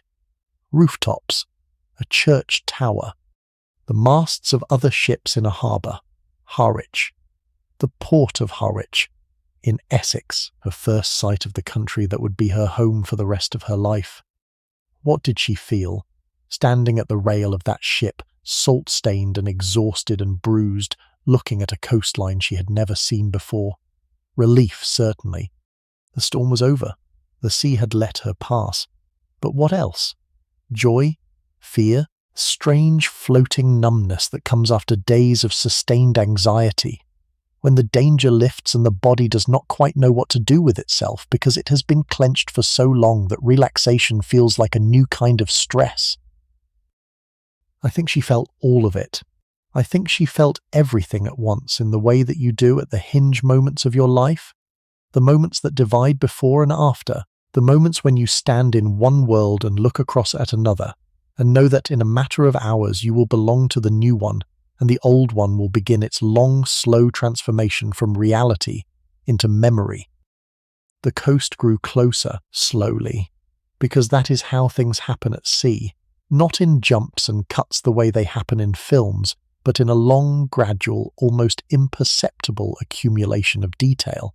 First the thin grey line, then the suggestion of cliffs, then the rooftops of a town, the masts of ships in a harbour, the movement of small boats in the water ahead, and then, suddenly, you were close enough to see individual things, a flag on a pole, a seagull on a post, a figure on the dock waving, and the scale of the world shifted from the vast and abstract to the immediate and real, and you were no longer approaching a country. You were arriving at a place. The fleet dropped anchor in the harbour at Harwich. The process of anchoring was loud and complicated, heavy chains rattling through iron hawser holes, sails being furled and tied by sailors, who moved through the rigging like spiders in a web, the whole ship shuddering as the anchor bit into the seabed and the forward motion stopped, and the vessel settled into the gentle sway of a ship at rest, a different motion from the motion of a ship under way, quieter, more patient, the rocking of a cradle rather than the rolling of a wheel. Charlotte was helped into a small boat that would row her to shore. The boat was narrow and unsteady, and it dipped alarmingly as she stepped into it, the water suddenly very close, sloshing against the hull in a way that was both casual and threatening. The sailors rowed with long, steady strokes, and the boat moved across the harbour through water that was calmer here, protected by the breakwater and the bulk of the other ships, but still moving, still alive, still the sea. And Charlotte sat in the stern and watched England come closer with each stroke of the oars, larger and more detailed and more inescapably real. She came ashore on the 7th of September, 1761. Her foot touched English ground, English stone, English soil. The dock was solid beneath her. After 10 days of perpetual motion, the deck rising and falling, and the cabin tilting, and the whole ship moving in 3 dimensions at once, the stillness of the earth was almost shocking. Charlotte stood on the dock and felt the ground not move, and something inside her that had been clenched for 10 days, some deep muscular tension in her core that she had not even been aware of because it had become so constant, something released. And she swayed, just slightly, just for a second. The way a person sways when they have been carrying something heavy for a very long time and they finally set it down and the body, suddenly unloaded, does not quite know what to do with the lightness. The dock at Harwich was not grand. It was a working port, a place of fish and commerce and practical activity, where ships came and went and cargoes were loaded and unloaded, and the business of a maritime nation was conducted with more efficiency than elegance. The dock smelled of fish and seaweed and tar and the particular sharp iodine tang of the sea at its edges, where the waves meet the land and the water is shallow enough to stir up the bottom. Fishermen mended nets in the shadow of the warehouses. Crates of salted herring stood in stacks, waiting to be loaded onto carts and carried inland. Children ran between the legs of the adults, barefoot and quick, and apparently immune to the cold, which was impressive given that the September wind coming off the North Sea had a bite to it that made Charlotte's eyes water. The people of Harwich came out to see her. Word had spread, the way word always spreads in port towns, through the network of gossip and observation that connects every fisherman's wife and every dockside tavern keeper and every child who has nothing better to do than watch the harbour and report on what arrives. They lined the dock and the streets beyond it, ordinary English people in ordinary English clothes, and they stared at Charlotte with the frank, unself-conscious curiosity that the English bring to anything foreign and interesting. Some cheered, some waved, some just looked, taking in this small, dark-haired girl who had come from across the sea to be their queen, assessing her with the practical eye of people who have been governed by foreigners before, and who know that the important thing is not where the queen comes from, but what she does when she gets here. Charlotte stepped off the ship and onto English soil for the first time, and the ground did not move.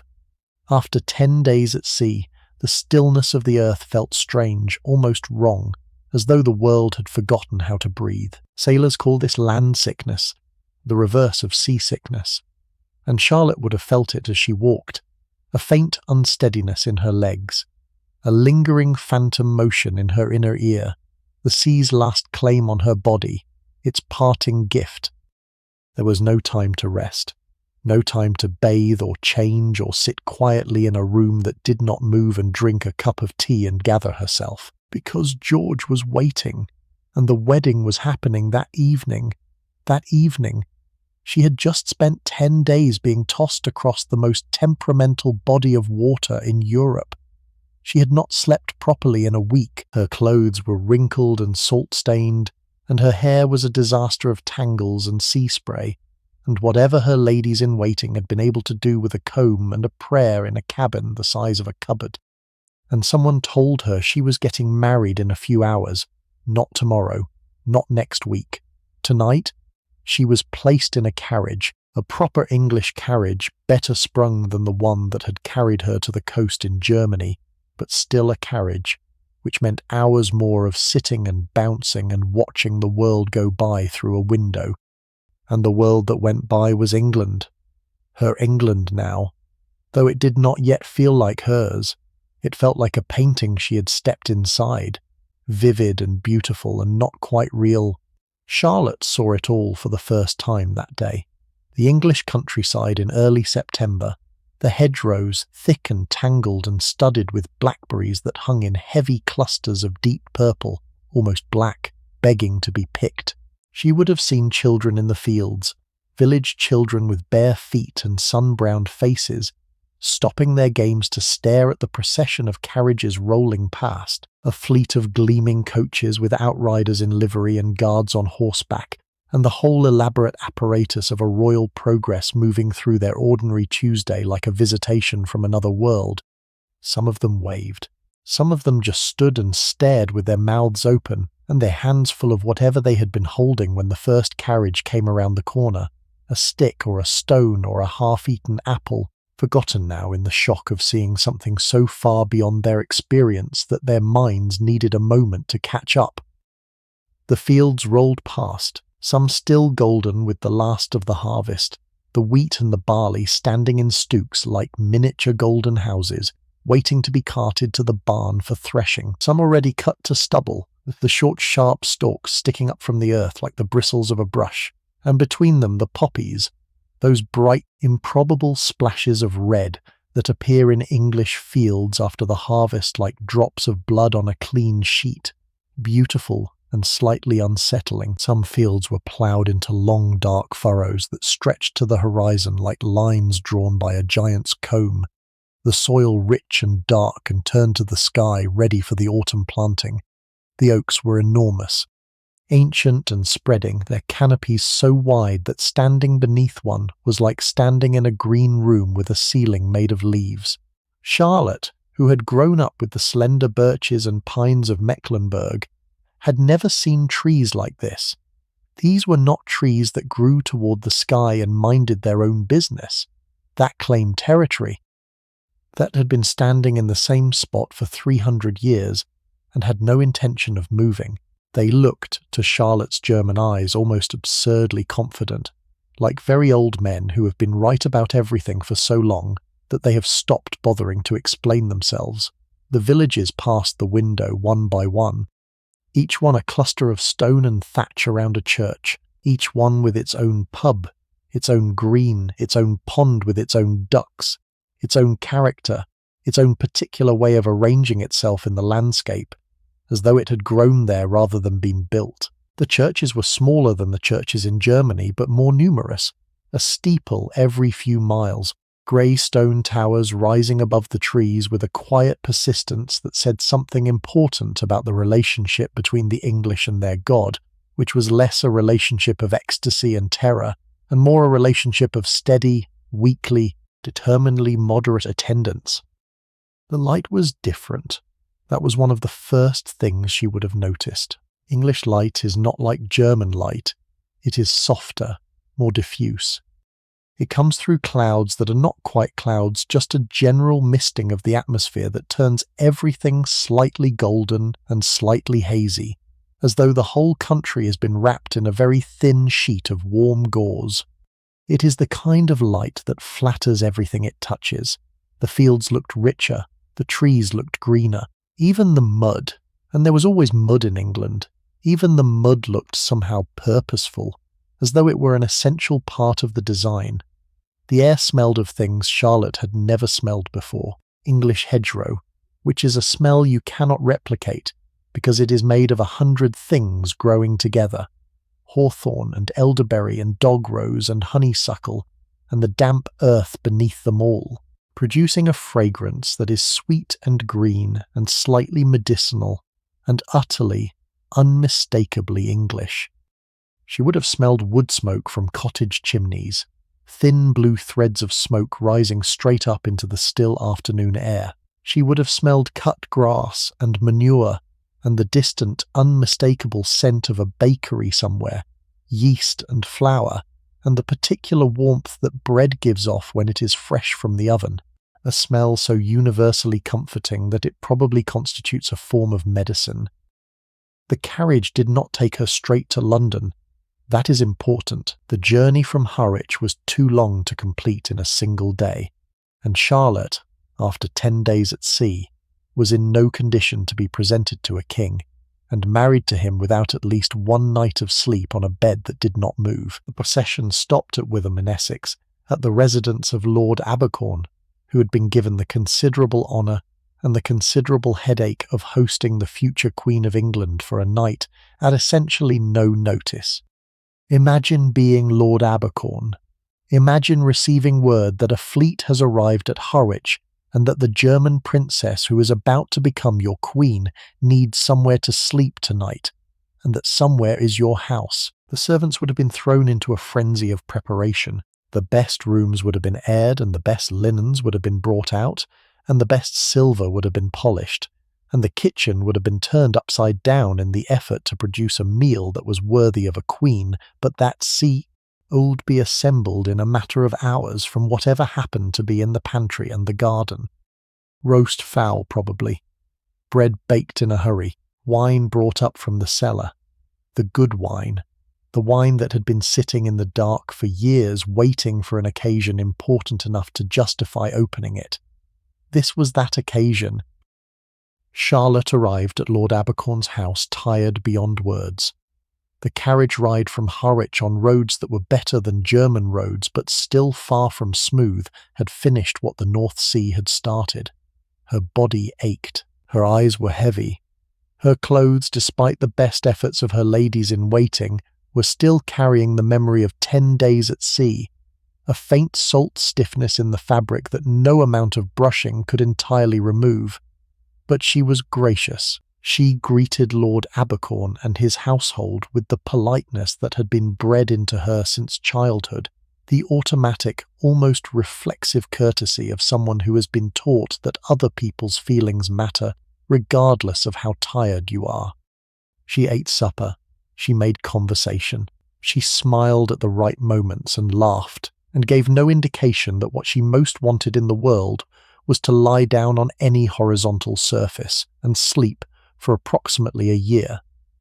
And then she was shown to her room, a room that was not on a ship, a room that did not move, a room with solid walls and a solid floor and a bed that stayed where it was put. She lay down. The mattress received her. The pillow received her. The silence of an English country house at night settled over her like a second blanket.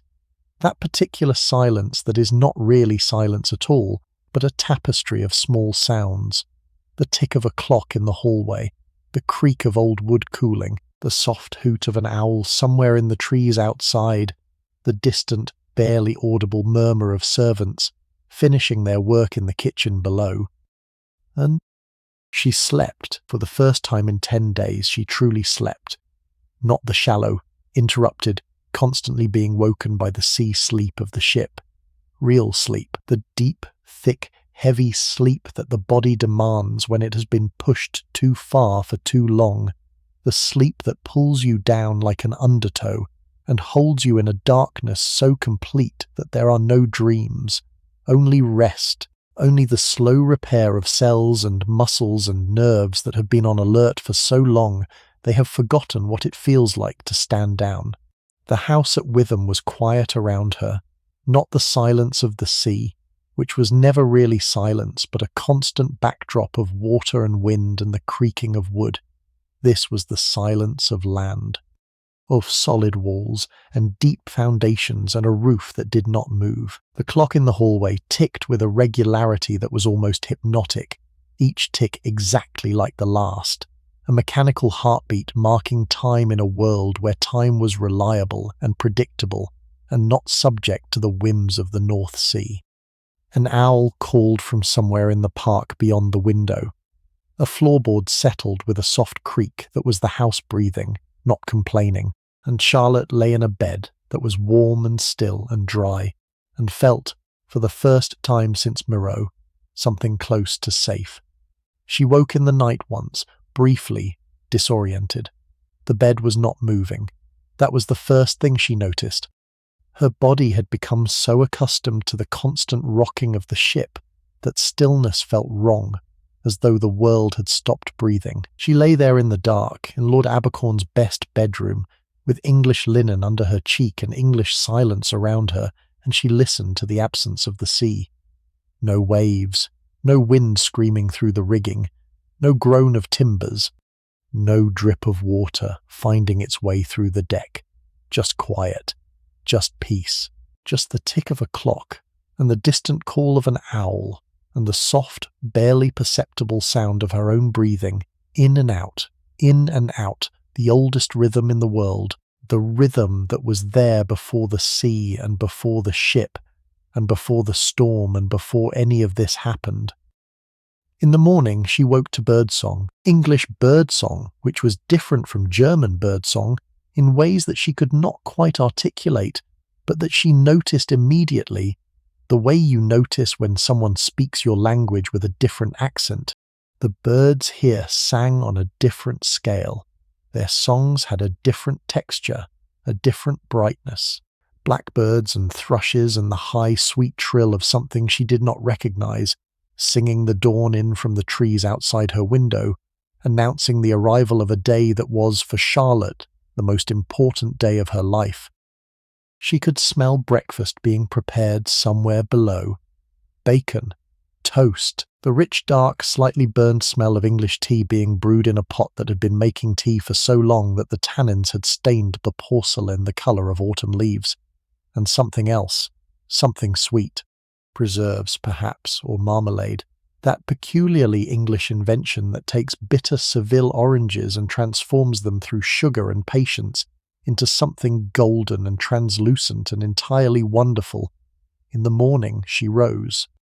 She dressed. Her ladies-in-waiting, who had also slept for the first time in what felt like forever, attended to her with renewed energy. Her hair was properly styled, her dress was pressed and adjusted.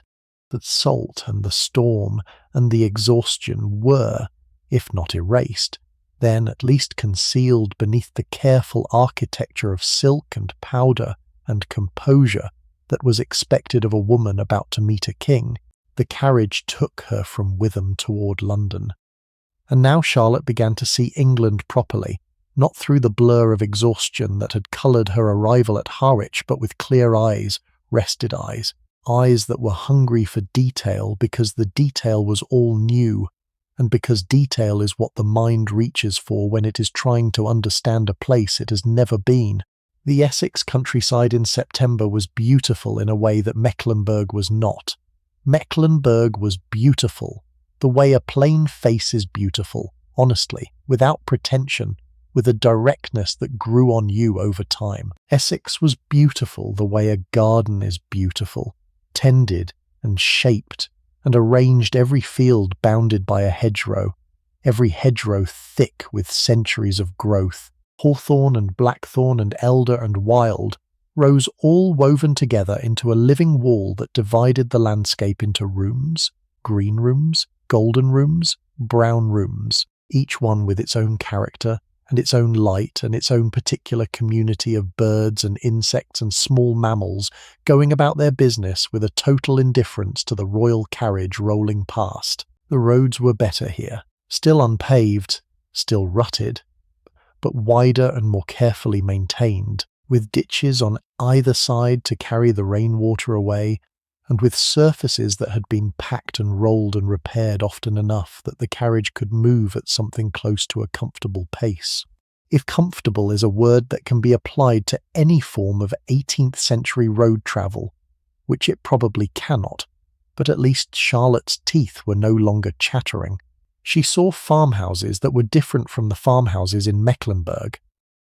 English farmhouses were made of brick or stone or a combination of both, with roofs of thatch or tile that sat on the buildings like hats, each one slightly different, each one shaped by the materials that were available locally and the preferences of the family that lived inside.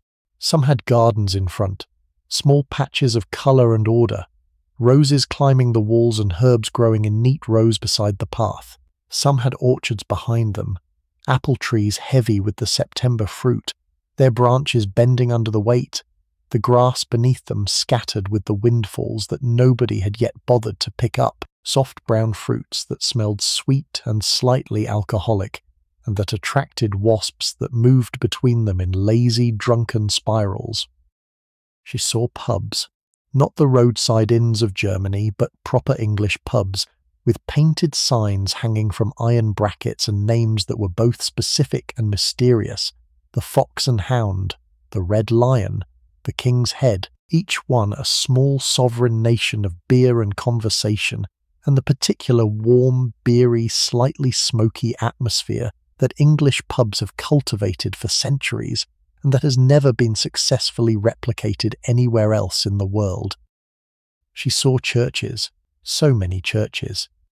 A steeple in every village, sometimes 2 grey stone towers rising above the trees with an understated persistence that said something important about the English character, which was that they did not build their churches to impress God, but to accommodate him, the way you might add an extra room to your house for a relative who was going to be staying indefinitely. And she saw people, English people going about their English lives.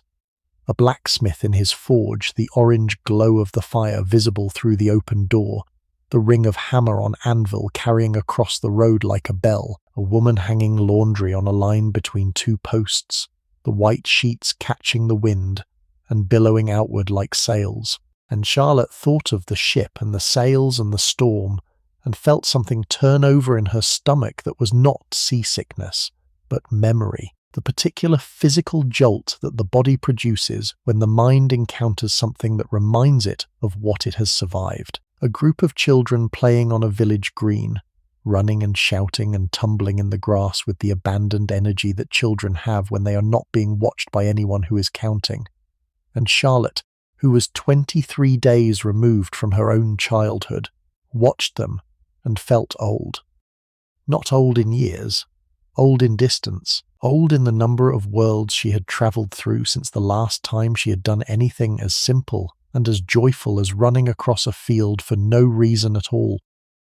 The Essex countryside gave way to the edges of the city, the gradual thickening of houses and traffic and humanity that announced, like an orchestra warming up before a concert, that something enormous was about to happen. The carriage moved through Essex and into London.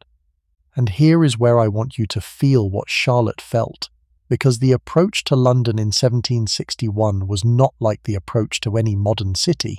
There was no skyline in the distance announcing it, no motorway signs counting down the miles. London crept up on you. It gathered around you. The countryside gave way to villages, and the villages gave way to market towns with wider streets and more traffic, and the first tentative signs of urban density: an extra house here, a new shop there, a coach inn with a yard full of horses, and the particular busy, slightly frantic energy of a place that exists to serve travellers. And then the towns grew closer together. The gaps between them shrank. The fields that had separated one settlement from the next became narrower, then became gardens, then became backyards, then disappeared entirely, swallowed by the advancing tide of brick and timber, and the relentless human need to build one more house, one more shop, one more warehouse, one more something, until there were no gaps left, and the towns had merged into the vast, sprawling, magnificent, terrifying organism that was London in 1761, the largest city in Europe, a city of nearly 1 million people, which was a number so large that it was essentially meaningless to a girl from a town where a crowd meant 30 people in the market square.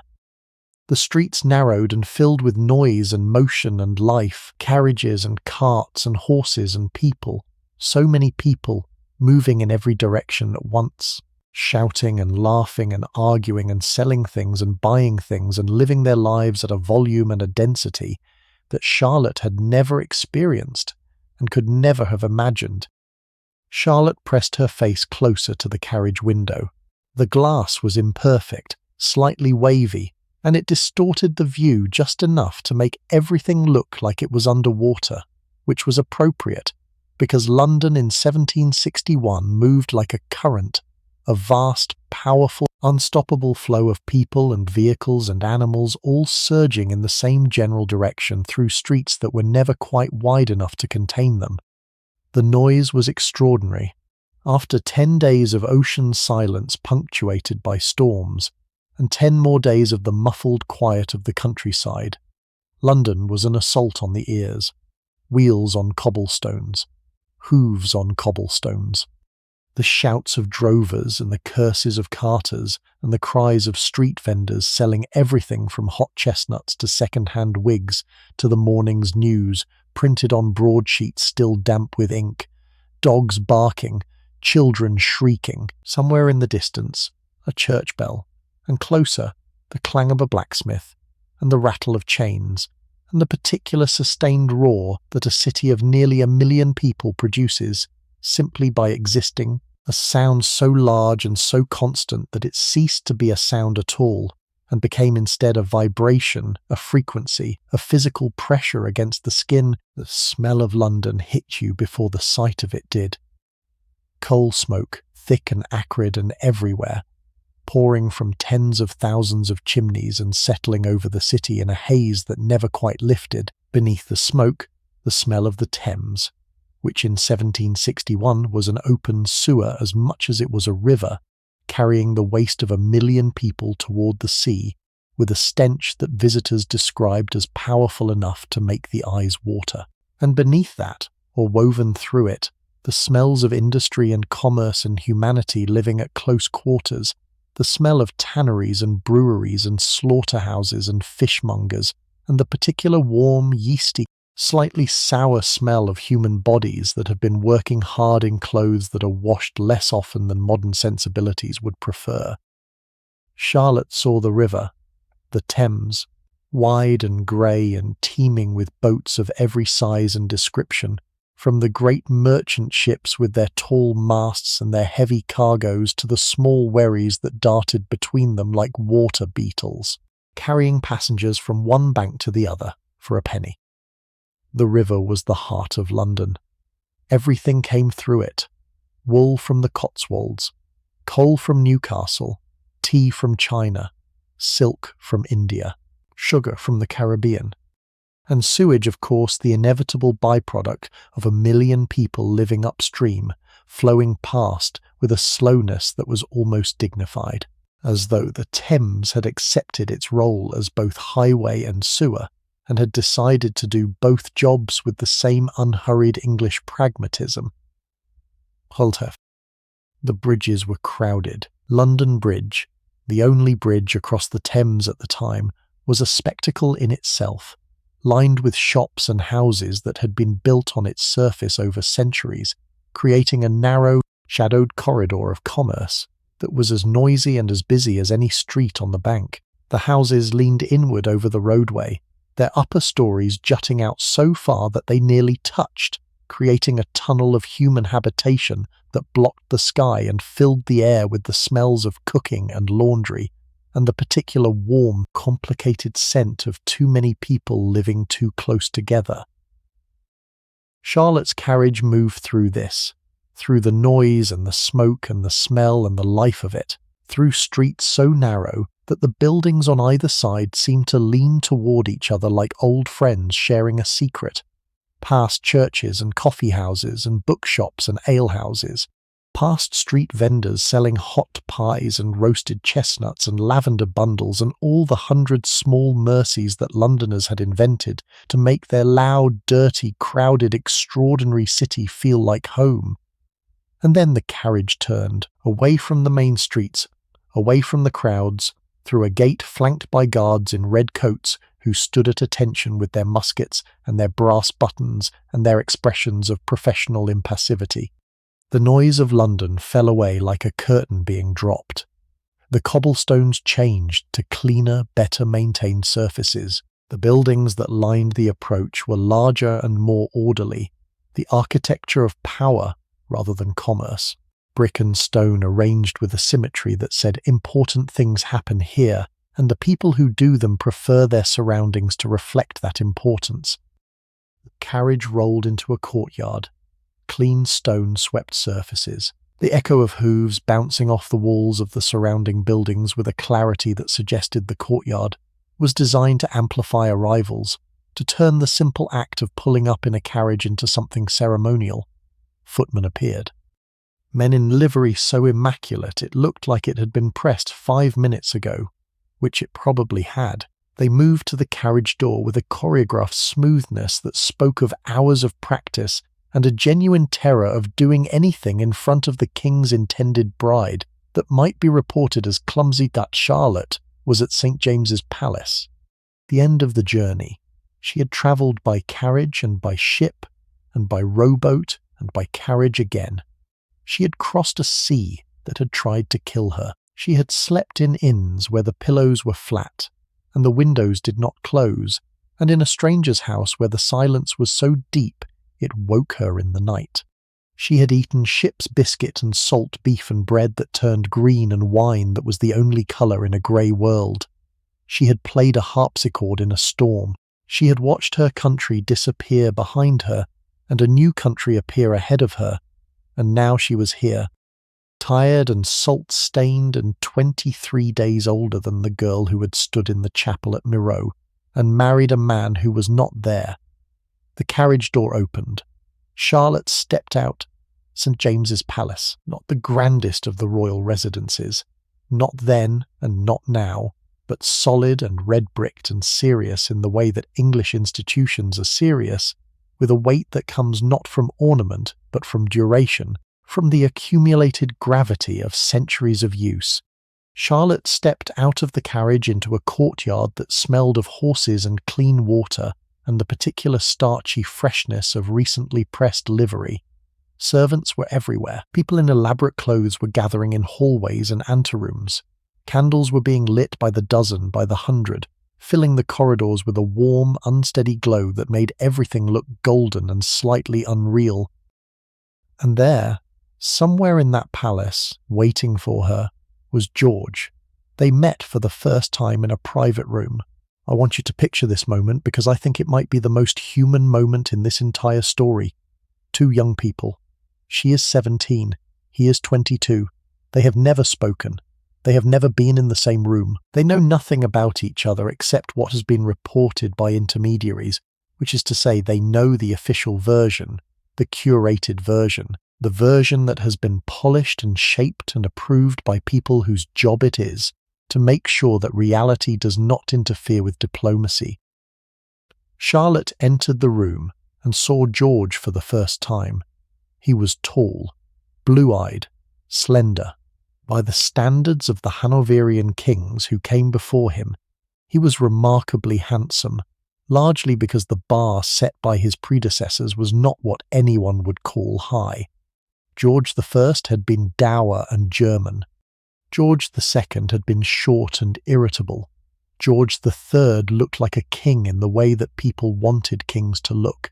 There was a steadiness in his face, a seriousness that was not unkind. He looked like someone you could trust, if not someone you would necessarily find thrilling at a dinner party.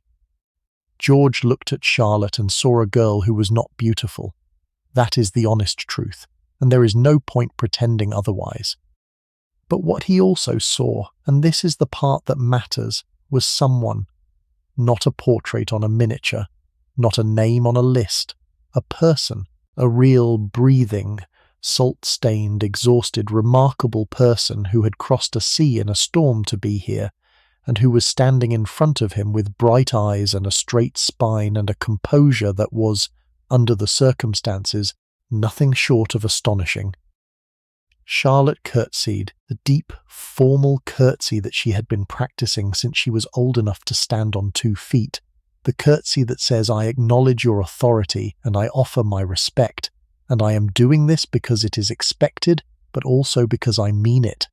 George bowed, not the casual nod that passed for a bow in informal settings, but a proper, full bow, the kind that a king gives when he wants to say, "I see you and I honour you and I am," despite everything, a little bit nervous.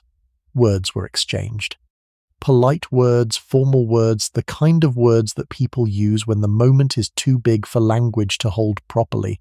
Charlotte's English was still fragile. newly learned phrases balanced on her tongue like dishes on a shelf, and she spoke carefully, each word placed with the deliberation of someone who is not yet sure of the grammar and who is terrified of saying the wrong thing.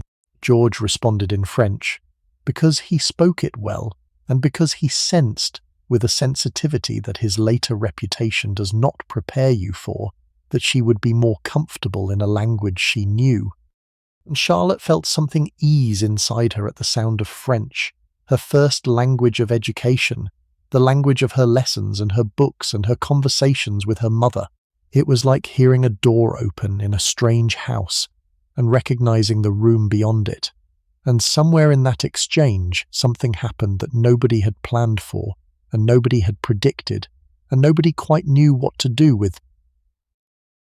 They liked each other, not in the grand, sweeping, operatic way that love stories are usually told, not with violins and slow motion and a wind machine artfully tousling their hair, in the quiet way, the real way, but the way that two people sometimes look at each other and recognize something, not beauty, not power, not advantage, but something quieter and more durable, a compatibility, a shared frequency, a sense that this person, this particular person, is someone you could sit next to for a very long time without running out of things to say. There are accounts from people who were present at that first meeting, courtiers and attendants, and the various professional witnesses whose job it was to observe and report, and what they recorded was surprise, genuine surprise, because arranged royal marriages were not supposed to produce affection. They were business transactions dressed in silk. They were alliances sealed with a kiss. The bride and groom were expected to tolerate each other, to produce heirs, and to conduct their private lives with whatever discreet arrangements they preferred. Love was not part of the contract. It was not expected. It was, frankly, considered slightly embarrassing, like a banker who becomes emotionally attached to his ledger. And yet, George and Charlotte looked at each other and something clicked. Something settled into place like a key finding a lock it was made for. And the marriage that everyone expected to be functional became, against all odds and all precedent, something very close to happy. They were married that evening. The 8th of September, 1761, a date that Charlotte would carry in her memory for the rest of her life, alongside the date of her birth and the dates of her children's births and the date, many years later, when the light went out of George's eyes and did not come back. Some dates are just numbers. Others are hinges. This was a hinge. The ceremony took place in the Chapel Royal at St. James's Palace. It began at 9 o'clock at night, which seems extraordinary to us, but was not unusual for the period, when important events were often held in the evening, because candlelight was more flattering and more dramatic, and gave everyone an excuse to dress up. And the candlelight in the Chapel Royal that night was extraordinary. Hundreds of candles, perhaps thousands, arranged in banks and tiers and clusters that filled the small chapel with a golden, unsteady radiance that made everything it touched look slightly dreamlike, slightly unreal, as though the ceremony were happening not in the ordinary world, but in a painting of the ordinary world, a version of reality that had been softened and warmed and made more beautiful by the artist's hand. The guests were the most powerful people in England, peers of the realm in their robes of state, heavy velvet and ermine, that must have been sweltering in the candlelit warmth of the chapel. Peeresses in gowns of silk and satin, their jewels catching the light and scattering it in tiny explosions of colour that moved across the walls as they breathed and shifted. Bishops in their vestments, ministers in their best suits, ambassadors from foreign courts watching with the particular careful attention of people whose job it is to assess the implications of everything for the countries they represent. And at the centre of it all, Charlotte, walking down the aisle of the Chapel Royal in a gown of white and silver that was so heavily embroidered with precious metals and gemstones that it was said to weigh nearly as much as she did. The train of the gown stretched behind her like a river of fabric, carried by attendants who moved with the coordinated precision of people who had rehearsed this moment many times, and who knew that tripping on the Queen's train would be the kind of career-ending event that made it into the history books. Charlotte's hair was unpowdered, which was unusual for the time and which some courtiers considered scandalous, and others considered charming, and which Charlotte had insisted upon because she was, even in this most formal of moments, unwilling to pretend to be something she was not. Her dark hair was her dark hair. She would not cover it in white powder to satisfy a fashion that she found absurd. The chapel was small by the standards of coronation churches, intimate even, with stone walls and high windows, and a ceiling that seemed to gather the candlelight and hold it, the way a cupped hand holds water.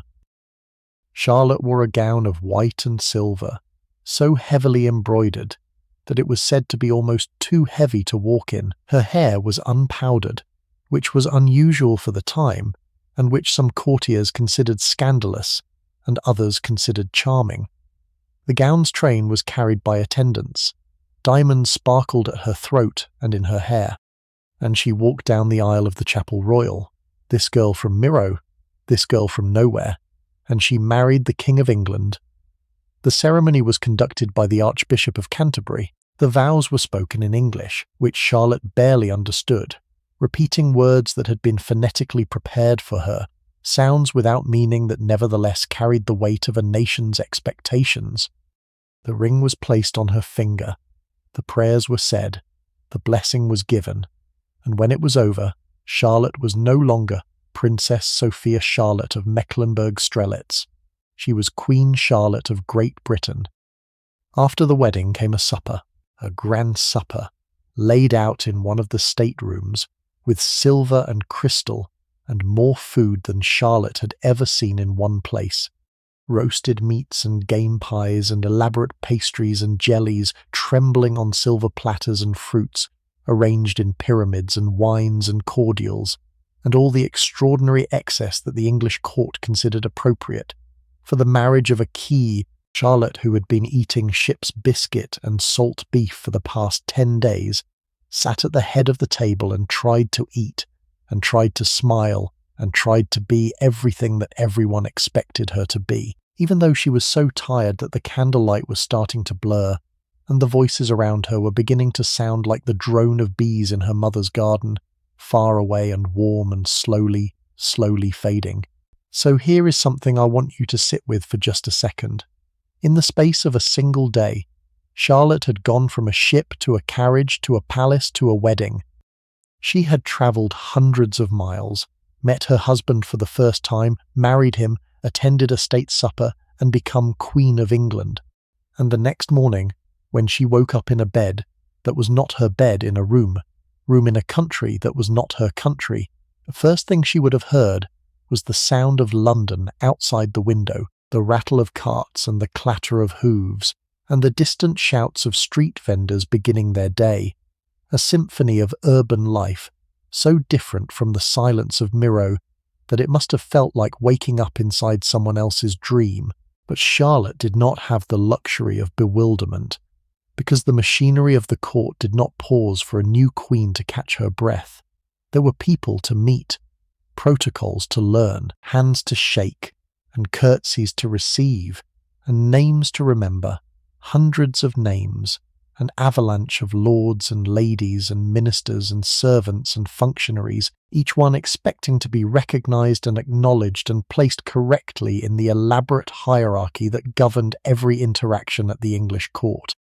Charlotte memorized them, patiently, methodically, with a determination that was frankly heroic given that she was doing it in a language she had been speaking for approximately 3 weeks. She learned the rituals. The English court had rituals for everything. There were rituals for entering a room and leaving a room and sitting down and standing up and eating and drinking and receiving guests and saying goodbye to guests and walking in the gardens and retiring for the evening. Every gesture had a meaning. Every position had a significance. The distance between 2 chairs at a dinner table could signal a political alliance or a political insult. The order in which dishes were served reflected the rank of the guests. The number of candles in a room indicated the formality of the occasion. It was, in its way, a language as complex and as precise as French or German, a language of gesture and position and timing that Charlotte had to learn from scratch while simultaneously learning the actual language that the people around her were speaking. And she did it. That is the thing that continues to astonish me about Charlotte. She did it. She did all of it. Not perfectly, not without mistakes. There are accounts of small stumbles in those first weeks, a wrong word here, a misread signal there, the inevitable awkwardnesses that come with being new to any environment, let alone one as complex and as unforgiving as the English court. But she recovered from each one with a grace that won her allies, because the English, for all their love of protocol, also love someone who tries hard and does not make excuses. And Charlotte was clearly trying as hard as any human being could try. The coronation came 2 weeks later, on the 22nd of September 1761, at Westminster Abbey, and if the wedding had been grand, the coronation was grandeur on a scale that Charlotte could not have imagined in her most extravagant dreams.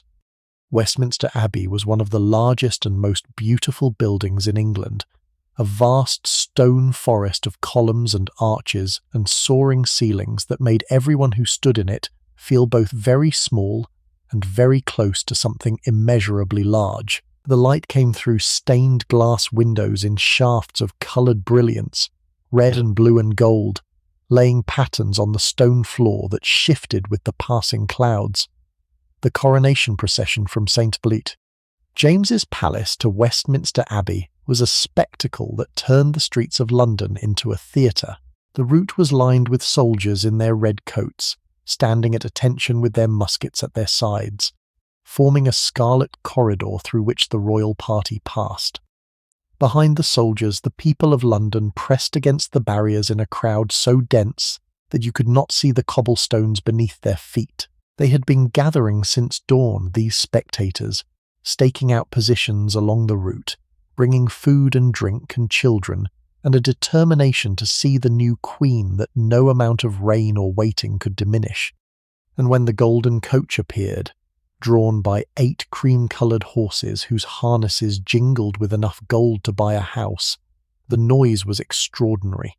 A roar, a wall of sound, cheering and shouting, and the waving of hats and handkerchiefs, and the particular high-pitched shriek that crowds produce when they are excited beyond the capacity of ordinary vocalization.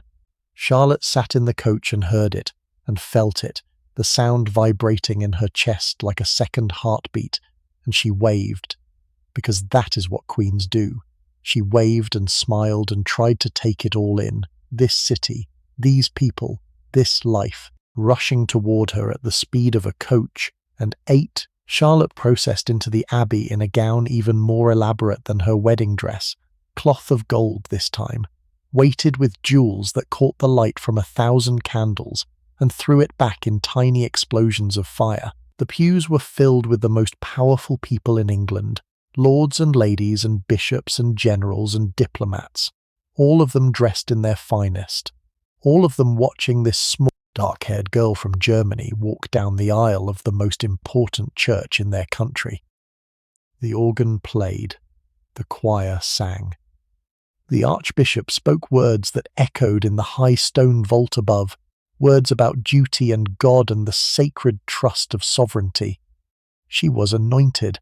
Oil was touched to her forehead, and her hands in a gesture that had not changed in centuries, a ritual so old that its origins were lost in the distant past, when English kings were tribal chieftains who painted their faces and prayed to gods whose names have been forgotten.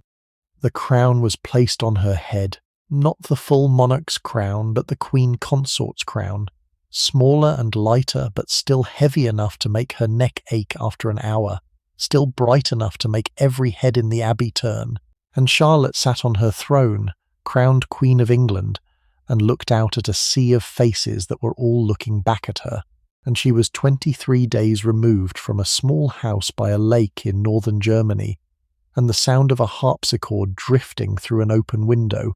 23 days. That is how quickly a life can change.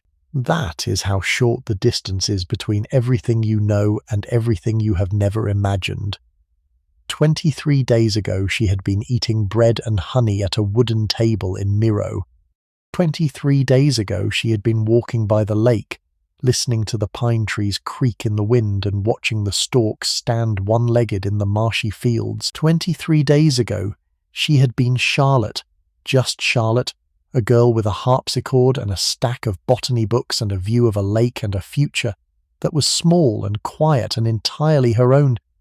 Now she was Queen Charlotte. She was wearing a crown that had been worn by queens for centuries, a circle of gold and jewels that carried the weight of all those women who had worn it before her, their hopes and their sorrows and their endurance and their grief, all of it pressed against her forehead in a band of cold metal that would warm, eventually, from the heat of her skin, the way all foreign things warm eventually when you hold them close enough and long enough. I want to pause here. James's to the altar to the throne. All of it in a rush. All of it without a moment to catch her breath or feel her feelings or sit still long enough to understand what was happening to her. And I think Charlotte deserved a pause.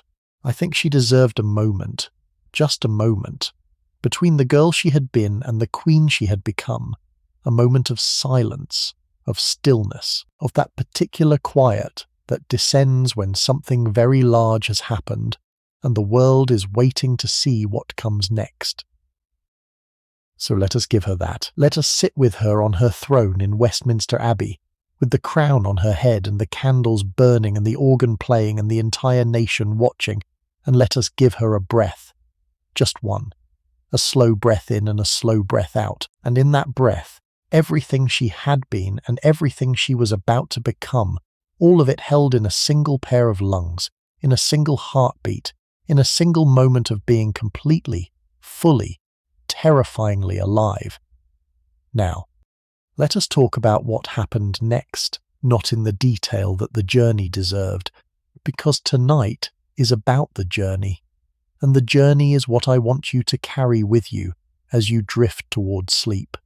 But you deserve to know what became of the girl who crossed the sea. You deserve to know that the courage was worth it. George and Charlotte settled into their life together at Buckingham House. Not Buckingham Palace, not yet. In 1761 it was still a large, comfortable red-bricked mansion that George had purchased specifically as a private residence for Charlotte. It was known informally as the Queen's House, and they chose to live in it as something close to a family rather than as a court. They ate meals together. They spent evenings together. They played music.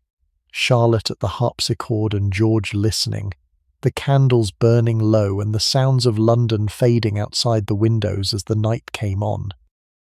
Charlotte learned English quickly, within a year, precise and expressive, and often witty. She learned the court, that complex ecosystem of protocol and precedent, where who sat where at dinner could determine the fate of a political career.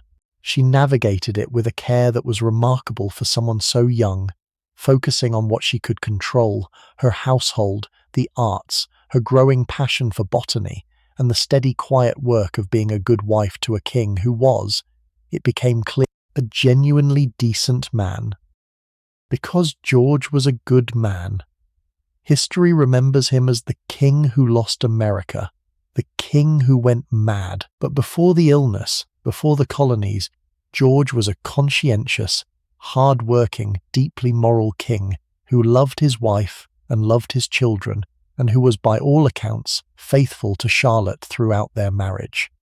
In the context of 18th century royalty, where his grandfather kept mistresses openly, and his son would become one of the most notorious womanizers in English history, George's fidelity was so unusual as to be almost eccentric. He looked at Charlotte and saw everything he needed.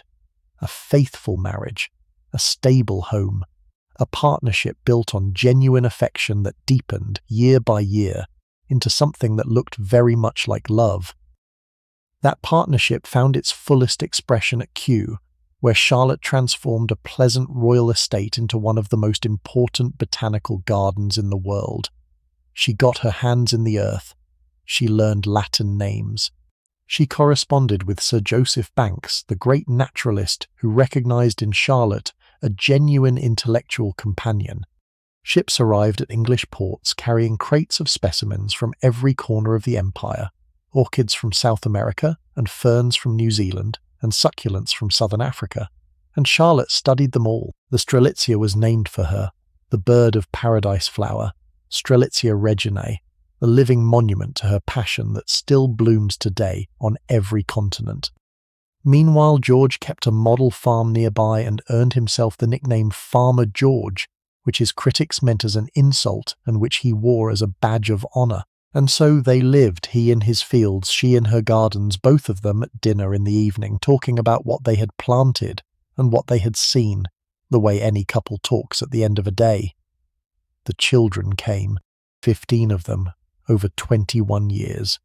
George, Frederick, William, Charlotte, Edward, Augusta, Elizabeth, Ernest, Augustus, Adolphus, Mary, Sophia, Octavius, Alfred, Amelia. Charlotte raised them with a hands-on involvement that the court found remarkable, choosing their tutors, supervising their lessons, walking with them in the gardens at Kew, and insisting they learn to be polite and kind and useful, the qualities she had been raised with in Mirow.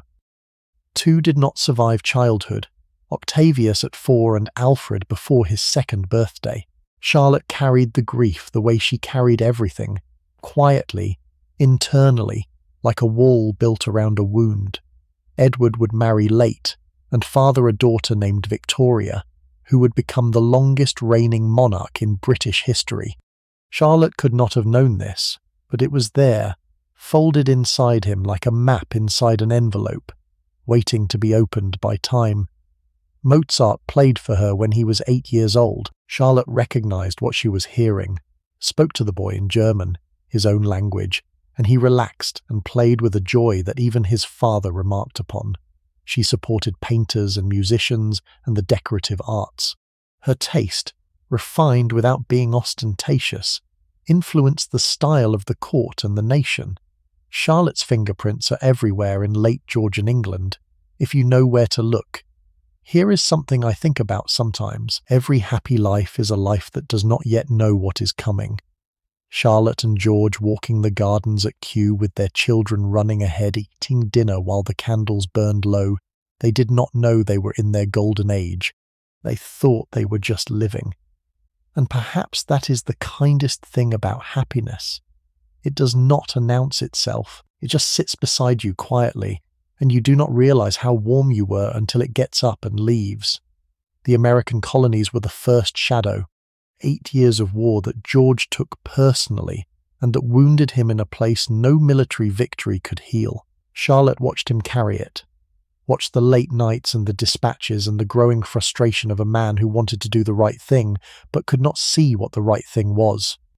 And she could do nothing except be there, be steady, be present, which is a kind of love that does not look like love at all, but which is in fact the hardest kind there is. And then came the illness. The shadow that would consume everything. In 1788, George began to behave strangely. He spoke too quickly. He repeated himself. His eyes had a brightness that was not health, but something burning, consuming fuel at a rate that could not be sustained.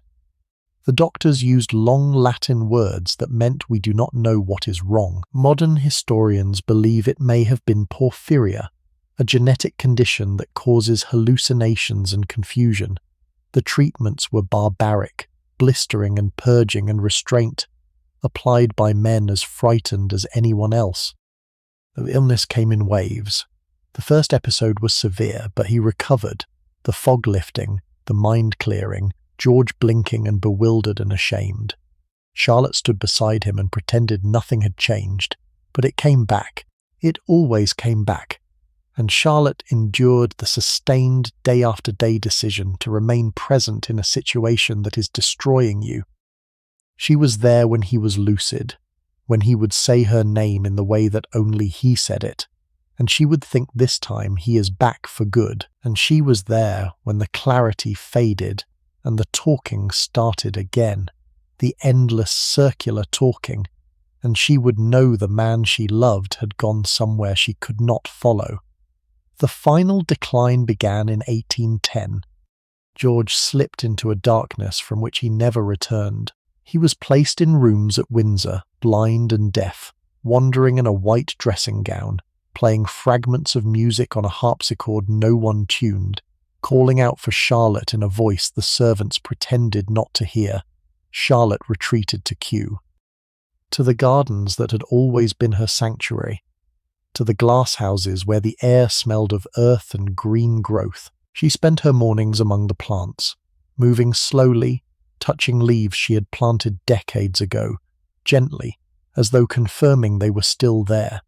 She wrote letters to Germany, her handwriting less steady now, the lines not quite straight. She almost never wrote about George. She died on the 17th of November, 1818, at Kew Palace, in a room overlooking the gardens she had loved. She was 74. Her son sat beside her, holding her hand. The room was quiet. The light was fading. Outside, the trees were bare and the last autumn leaves lay on the paths in drifts of brown and gold, and the air smelled of cold earth and wet stone.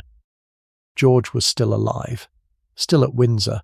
He did not know she was ill. He would outlive her by 14 months, dying in January of 1820, without ever knowing that the girl who had crossed the sea for him had already made her final crossing, without him. And now I want to bring you back. I want to bring you back to the ship, because that is the image I want you to carry with you tonight. Not the crown, not the coronation, not the illness or the grief or the long, slow erosion of everything she had built.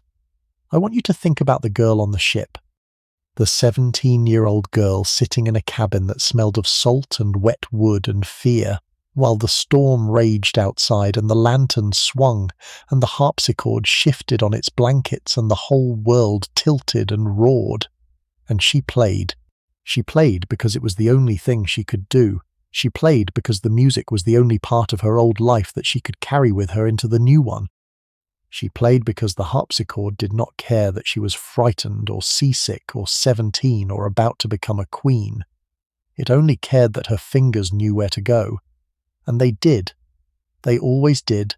There is something in that image that I think is worth holding on to. Something about the stubbornness of beauty in the face of chaos. Something about the refusal to let the storm have the last word. Charlotte could not stop the waves. She could not calm the wind. She could not make the ship stop rolling or the future stop coming. But she could play. She could take the noise and the darkness and the fear, and she could answer it with something ordered and something beautiful and something entirely her own. And maybe that is what courage really is. Not the absence of fear. Not the dramatic gesture or the heroic stand. Maybe courage is just continuing to do the thing that makes you human, when everything around you is trying to make you small. Maybe courage is a girl at a harpsichord in a storm, making music that no one can hear, for no reason except that the music needs to exist, and she is the one who knows how to make it. Charlotte crossed the sea. She married the stranger. She became the queen.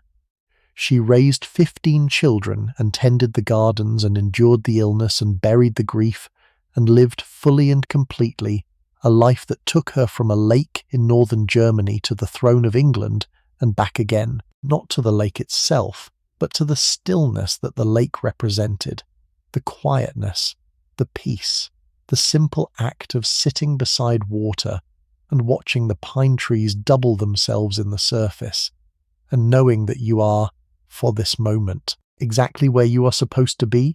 That is a good thought to fall asleep to. So let the room go dark now. Let whatever sounds are around you become the sounds of water, the creak of a hull, the snap of a sail, the soft, steady breath of a sleeping sea.